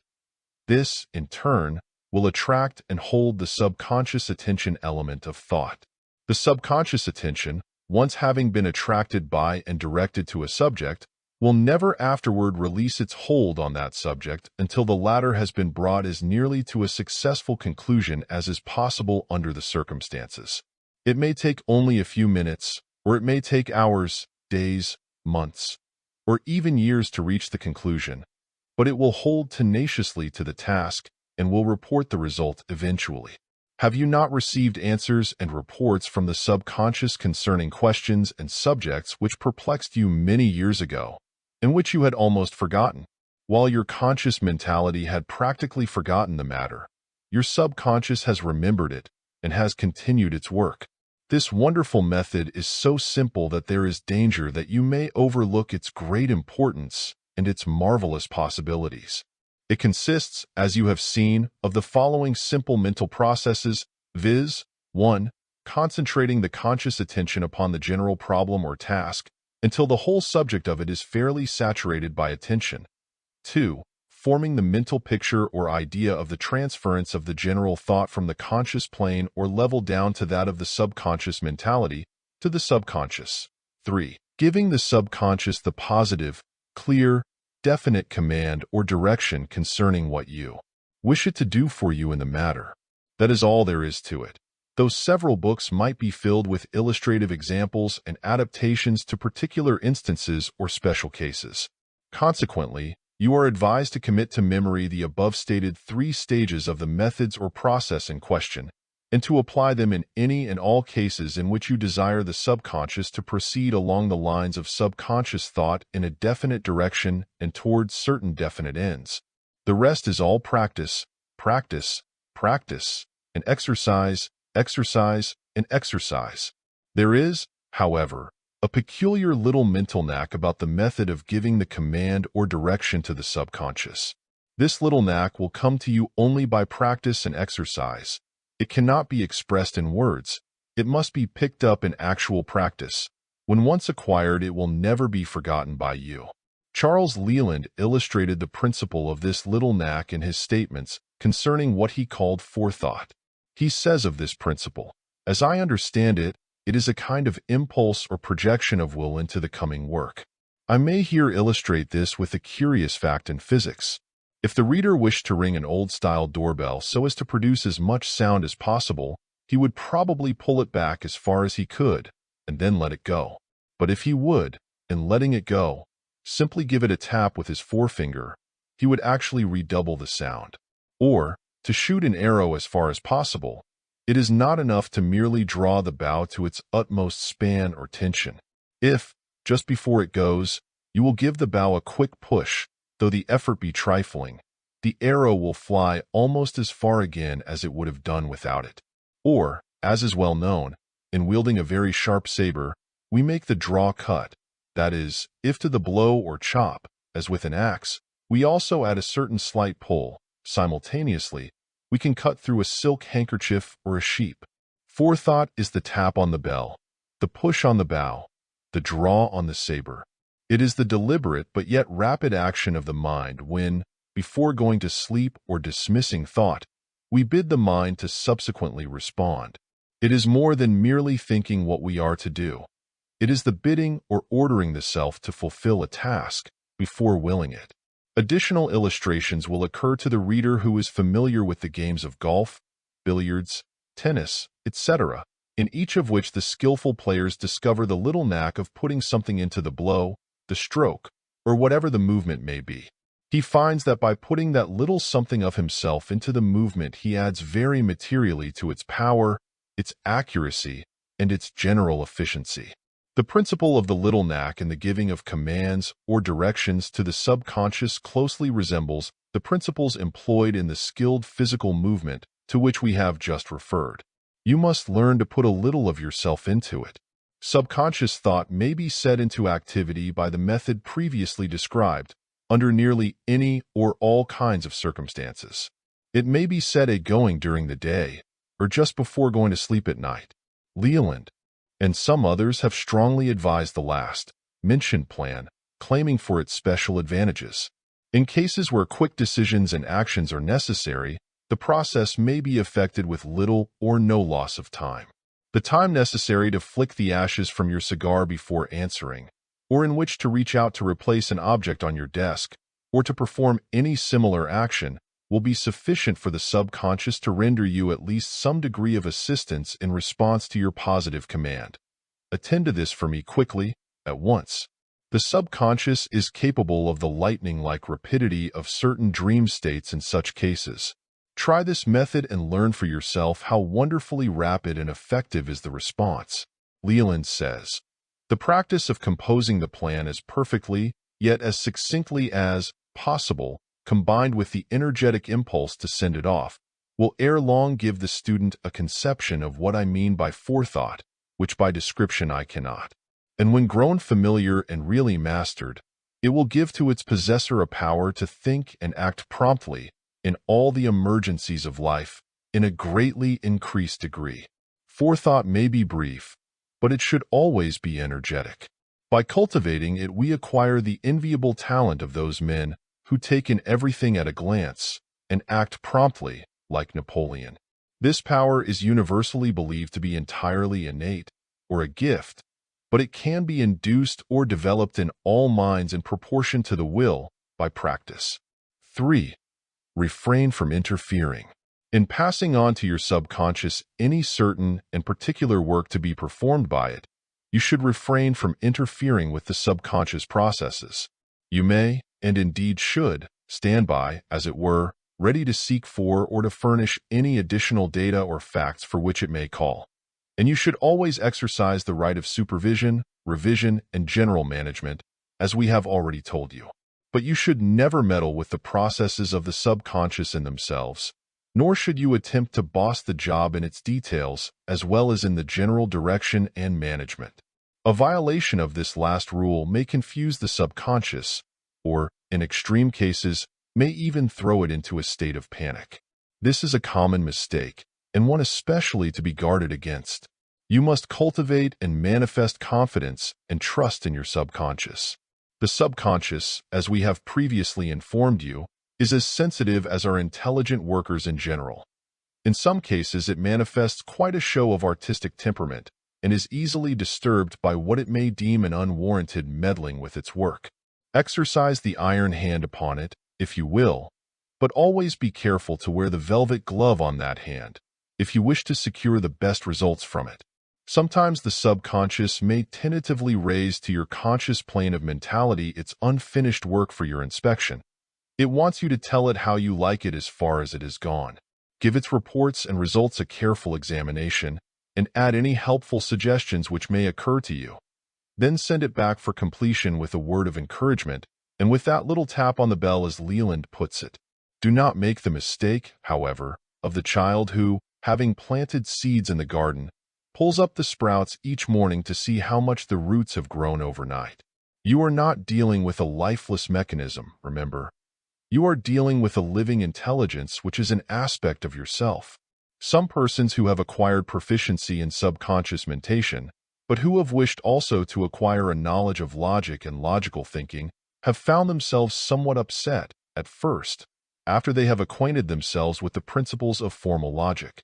They report that they have found themselves in somewhat the same general condition of the centipede, mentioned in a foregoing section of this book, who had lost the natural art of running many-legged after he began to think of which leg follows which. The trouble here, however, should not be blamed upon logic. It arises rather from an attempt to take away from the subconscious all the thinking work that had previously been performed by it, and to attempt now to perform this on the conscious plane alone, according to the rules of logic. Had such persons continued to permit their subconscious to perform its accustomed work, instead of trying to rob it of its natural tasks, they would have discovered that the subconscious was performing its work even more effectively than before, by reason of the superimposition of the knowledge of the laws and rules of logical thought. It will be found, as a rule, that the subconscious thought of a logical thinker will be far more logical than that of an illogical person. One may improve the logical quality of his subconscious mentation by studying the elements and principles of practical logic.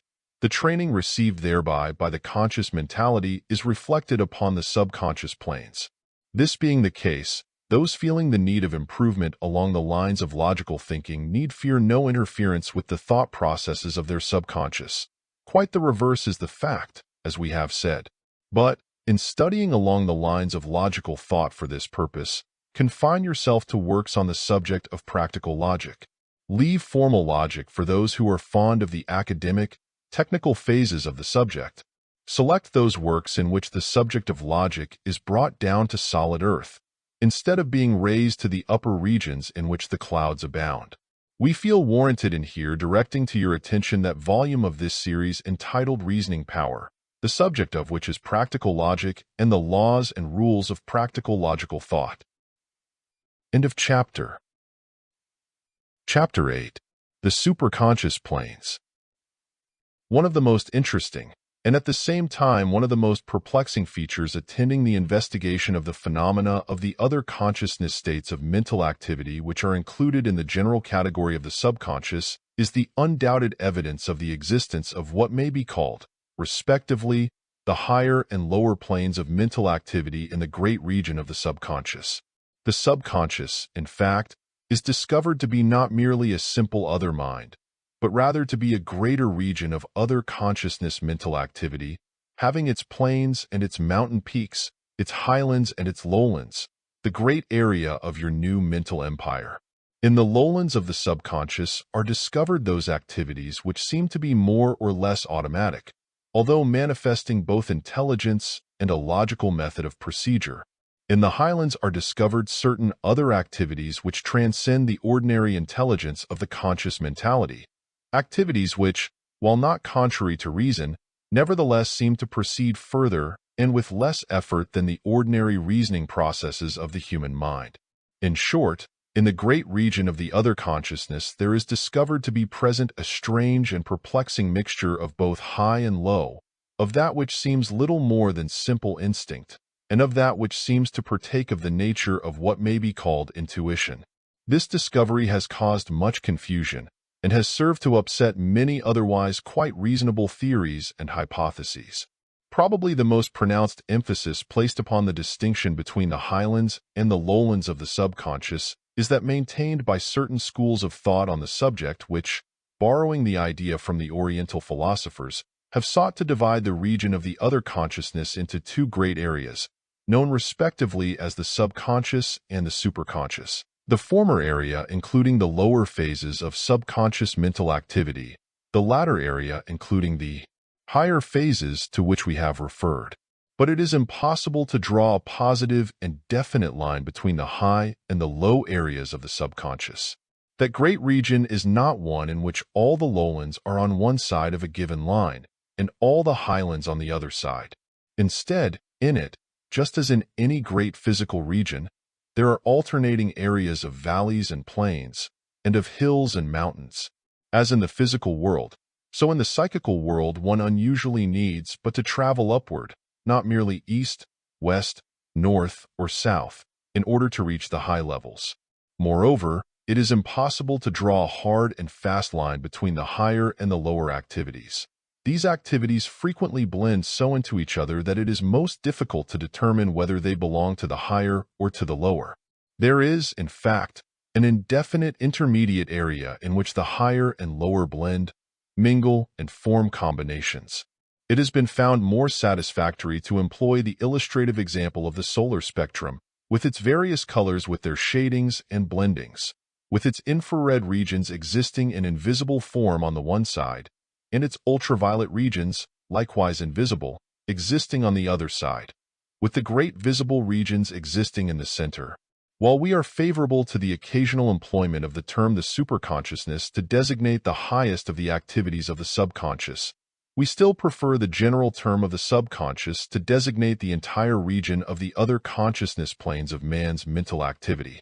Many leading writers on the subject of the subconscious have testified to the existence of these planes of its activities and powers, and have pointed out the distinction between these and the lower planes of its manifestation.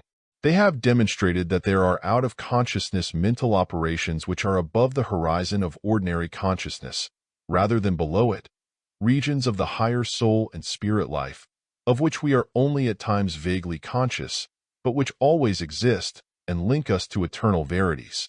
They have expressed the conviction that there exist in the realm of human mentality certain supernormal and transcendental powers of which at present we catch only occasional glimpses, and that behind these there are fathomless abysses, the divine ground of the soul, the ultimate reality of which our consciousness is but a reflection or faint perception. In these high regions of mentality, say they, all the higher mental operations are conducted. It is here that genius works. This is the higher mental realm of which Carlyle speaks when he says, Shakespeare's intellect is what I call unconscious intellect. There is more virtue in it than he himself is aware of. The later generations of men will find new meanings in Shakespeare, new elucidations of their own human being. It is this that Goethe had in mind when he said, I prefer that the principle from which, and through which I work, shall be hidden from me. It is this to which Ferrier refers when he says, the sublimest works of the intelligence are quite possible, and may easily be conceived to be executed, without ordinary consciousness of them on the part of the immediate agent. It is this which inspired Emerson to bid us to trust the higher consciousness even though you can render no reason, and whose reports shall ripen into truth, and you shall know what you believe. Emerson also hints at the same truth in his lines. Delicate omens traced in air to the lone bard true witness bear. Birds with auguries on their wings chanted undeceiving things him to beckon, him to warn. Well might then the poet scorn to learn of scribe or courier hints writ in vaster character. The lower planes of the subconscious contain only that which has been placed there by heredity, by the suggestions of others, by the conscious experiences of the individual, or by the imperfect reflection of the superconscious faculties before the latter have unfolded their message to the conscious mentality. The higher regions, the superconscious, on the contrary, contain much which man has never before experienced consciously or subconsciously. Many careful thinkers hold that, just as that which manifests on the conscious planes today will be passed on to the subconscious levels tomorrow, so much that is now locked up in the regions of the superconscious will be passed down and revealed to consciousness at a later period in the evolution of the individual and of the race. Much that is now a familiar manifestation in the ordinary consciousness was at one time the exclusive property of the superconscious. Likewise, in the future states of the spiritual evolution of the race, the superconscious will bestow upon the ordinary consciousness much that is now revealed only in occasional flashes of inspiration, genius, or illumination. One of the present writers expressed the following ideas in a much earlier work, published in 1902, which he has found no reason to change in the intervening 20 years. From the region of the superconscious comes that which is not contrary to reason, but which is beyond ordinary reason. This is the source of illumination, enlightenment, genius, inspiration. This is the region from which the true poet obtains his inspiration, the exceptional writer his gift, the real seer his vision, the veritable prophet his knowledge. Many have received messages of this kind from the region of the superconscious, and have thought that they heard the voice of God, of angels, of spirits, but the voice came from within. In this region are to be found the sources of intuition. Some of the superconscious faculties are higher than are others, but each has its own part to play. Many a man has received inspiration from within, and has given a message which has astonished the world. Many poets, painters, writers, sculptors have acted upon the inspiration received from their superconsciousness. Certain great poems, certain great writings, certain great pictures, certain great statues have about them an indefinable something which appeals to us and make us feel their wonderful strength, that mysterious quality absent from the productions of ordinary mental effort. Even scientists commonly regarded as materialistic have frankly admitted that they can conceive of the possibility of mental states as much higher than those of the average man as the latter are higher than the mental states of the black beetle, and that there is no difficulty in conceiving the existence of degrees of intelligence as much superior to ordinary intelligence as the latter is superior to mechanical motion. Science informs us that consciousness has evolved from the state of mere sensitiveness, which was but little more than the chemical sensitiveness to stimulus, thence on to true sensation, high and low, thence on to simple consciousness, high and low, thence on to self-consciousness, high and low. Is it to be supposed that evolution has nothing further to unfold in the nature of consciousness? Is it not more reasonable to believe that just as sensation evolved from mere sensitiveness, just as simple consciousness evolved from sensation, and just as self-consciousness evolved from simple consciousness, so may there be other and higher forms of consciousness destined to evolve and unfold from our present stages of consciousness? In fact, it would appear that even at the present time some of these higher faculties are beginning to dawn upon the race. Is it unreasonable to believe that this new consciousness will partake of the character of that which we seek to indicate by the term intuition? The term intuition, rightly understood, perhaps best indicates the characteristic elements of the higher subconscious knowing or activity, of that phase or aspect of the subconscious which has been called the superconsciousness.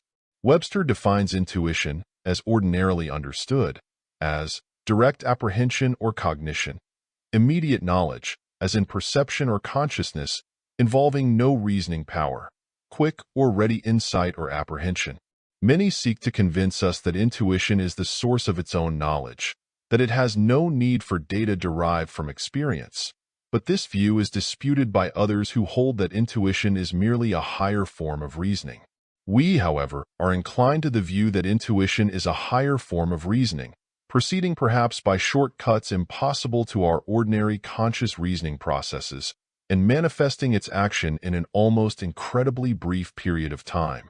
The marked difference between the clear, acute, and rapid reasoning processes of the trained thinkers of the race, and the clumsy, dull, heavy, and slow reasoning of untrained minds, gives us a hint concerning the nature of intuition and contains a hopeful promise of further evolution along the same lines.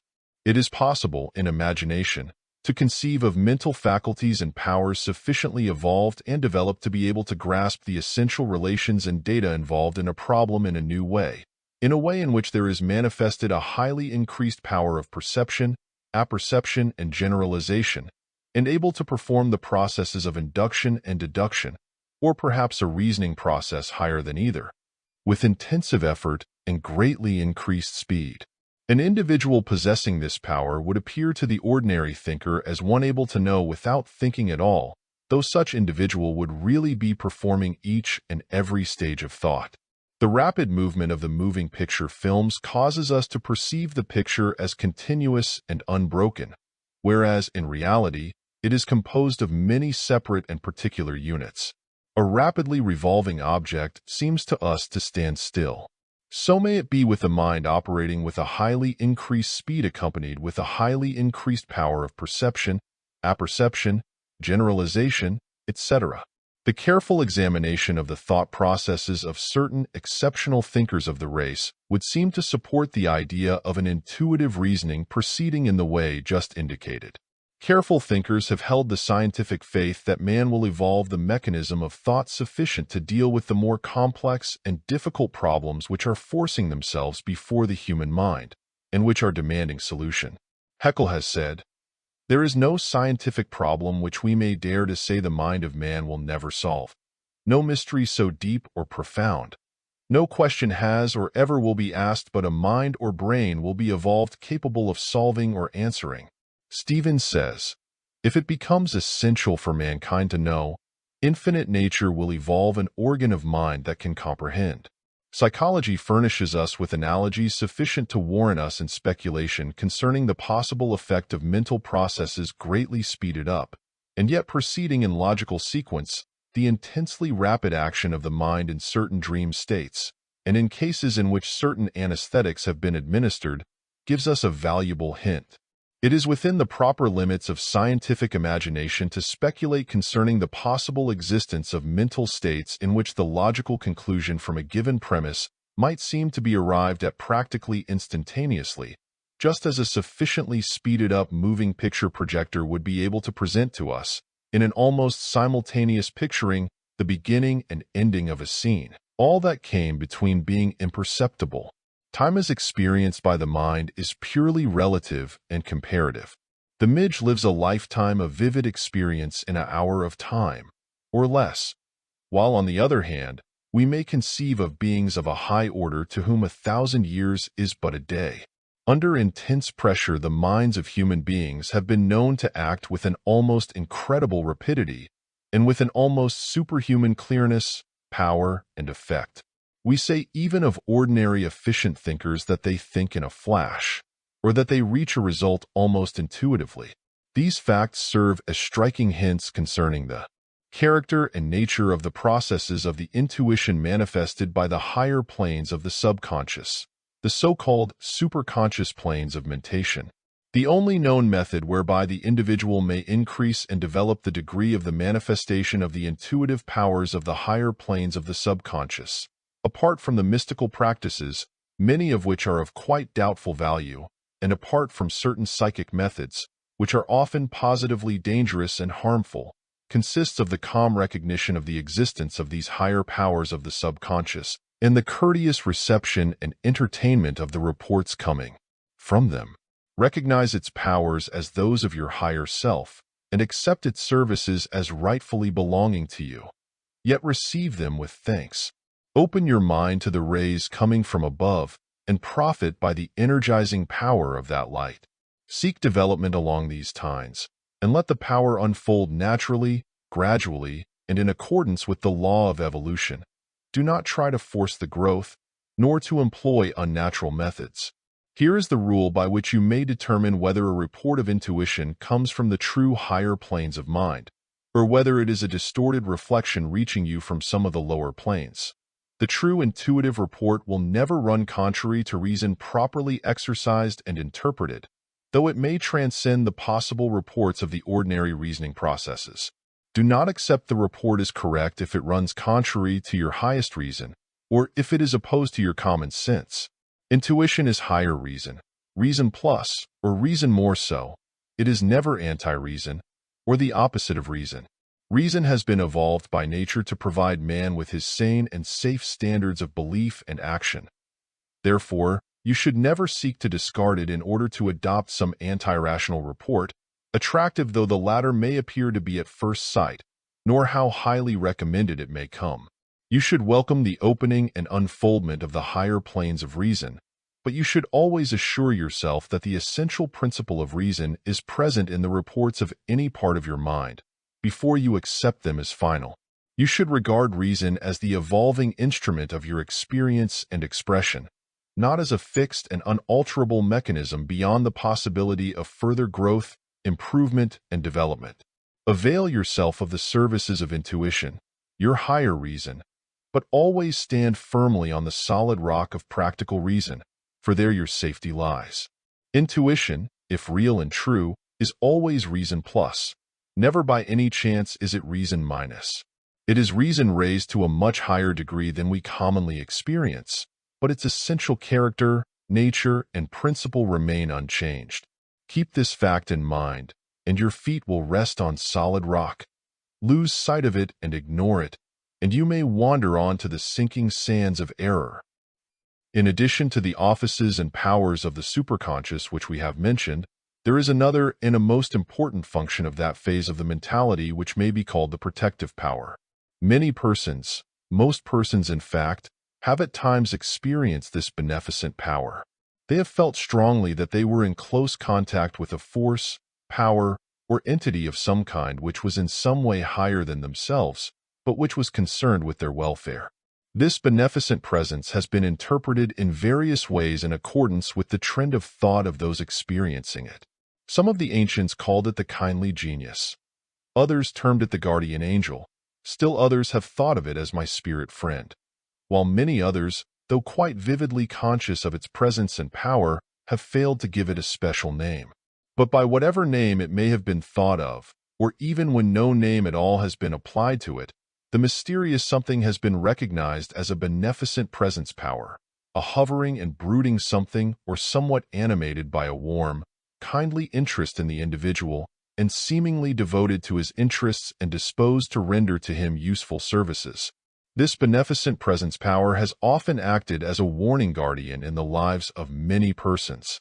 In other cases, it has been felt to have acted subtly to bring about advantageous results and conditions for the persons whom it protected. It has led some into circumstances and conditions calculated to be of advantage to them. It has drawn others away from conditions and circumstances calculated to bring harm to them. In short, it has played the part of the kindly genius or the guardian angel to many an individual. The touch of this unseen hand has been felt by countless individuals, very likely by you who are now reading these lines. It has cheered men when the tide of circumstances seemed to be running against them. It has animated them with a new lively spirit, has encouraged them to renewed endeavor, has filled them with new courage when they needed it most. It has seemingly led persons into the presence of other persons and things, into conditions and environments, which have proved advantageous to them. Men in all ages, some of the most practical and hard-headed men of affairs, among others, have felt the touch of this unseen hand, and have gratefully acknowledged its help in times of need, even though they have been perplexed concerning its real character. To many careful thinkers who have earnestly investigated this phenomenon, it has seemed that this beneficent presence power, this unseen hand that has reached out in times of need, is not an external power, nor an entity outside of themselves, but is rather a manifestation of that part of man's mental nature which we have here considered under the term the superconscious. Instead of being an entity outside of us, it is believed to be a part of ourselves, a phase, part, or aspect of ourself that manifests above the levels or planes of the ordinary consciousness. In short, this kindly genius or guardian angel is your own superconscious self, manifesting on some of its higher levels or planes of activity and power. In this higher self, you have a friend far truer, more constant, and more loyal than can be any other friend. For it is yourself, in its essence and substance. Your interests are its interests, for you are one with it in essential being and power. It will manifest a fidelity to you, and a watchfulness over your real interests which is amazing in its devotion and constancy. It will manifest toward you, in turns, the protecting care of a father, the brooding, watchful, loving care of a mother, and the helpful, fraternal interest of a brother. It will be all of these things to you, and more, if you will but give it the chance to unfold its presence and to manifest its power in your life. This higher self, this phase of your superconsciousness, needs but the encouragement of your recognition and realization in order to manifest its power in your behalf. It is seemingly discouraged, disheartened, and abashed by your indifference, unbelief, and the failure to recognize its presence and to realize its power. It does not need training or developing. All that it asks is to be recognized and realized by you, and to have from you a kindly, sympathetic reception. It has done much for you in the past. It will do more for you in the future if you will but meet it halfway. This higher part of yourself is full of discernment and of cold, keen-edged wisdom. It can see far ahead and is able to discern and select the right road for you to travel, and then to lead you into that road and to keep your feet on its solid substance, in spite of your efforts to take a side path or to wander into the ditches which lie on either side of the road. You will do well to get off by yourself once in a while, then and there to commune with your higher self, to have a little heart-to-heart visit with it. You will find this higher self to be a wonderful companion, one closer to you than can be any human being, for it is yourself and nothing but yourself, manifesting on the higher planes and levels of your being. You will emerge from these periods of self-communion with renewed strength and vigor, filled with new hope and faith, animated by new ambitions and purposive determination. In this book, we have presented to you a view of your new mental empire, a view of its lowest and its highest planes and levels, of its highlands and its lowlands. It is your own empire, yours. Yours it is to rule and to govern, to explore and to cultivate. You are at home in it. The many wonderful phenomena manifested in its immense region are your phenomena. Yours to control, direct, develop, cultivate. Yours to restrict, restrain, inhibit, at your will, as you will, by your will. Do not allow yourself to be tempted by the wonderful powers manifested by some of your subordinate mental machinery or instruments. Do not allow yourself to fall under the spell of any of the phenomenal manifestations in your mental wonderland. View all, respect all, use all, demand and secure aid and work from all, but never lose sight of the fact that you, your real self, the I am I, is the master of this land, the ruler of this empire, and that you rightfully have power and dominion over it, all its inhabitants, and all contained in its realm. Your I am I, your real self, you, are a center of consciousness and will, of personal power, in that infinite and eternal power, that ultimate power from which all things proceed, and in which we live and move and have our being. Your physical body and your physical energies, your mental mechanism and its energies manifesting on any or all the planes or levels of consciousness, subconsciousness, or superconsciousness. All these are but instruments or channels of expression of your real self, the I am I, of you. You, the I am I, are the center of your personal world of experience and manifestation. Keep ever your rightful place at the center of that world. Observe all the rest whirling and revolving around that center, as the planets revolve, whirling, around the sun. You are the sun. Do not lose your balance, nor be induced to move away from your central position to accommodate any of your subordinate planets, not even the greatest of them. Hail, mighty emperor! Enter into and possess, rule and govern, your new mental empire. It is yours. Here, at the conclusion, as at the beginning of this book, let us remind you of the truth of the ancient aphorism. You are greater than you know. End of chapter. End of Personal Power Volume 6 by William Walker Atkinson. Subscribe for more content on the power of your mind.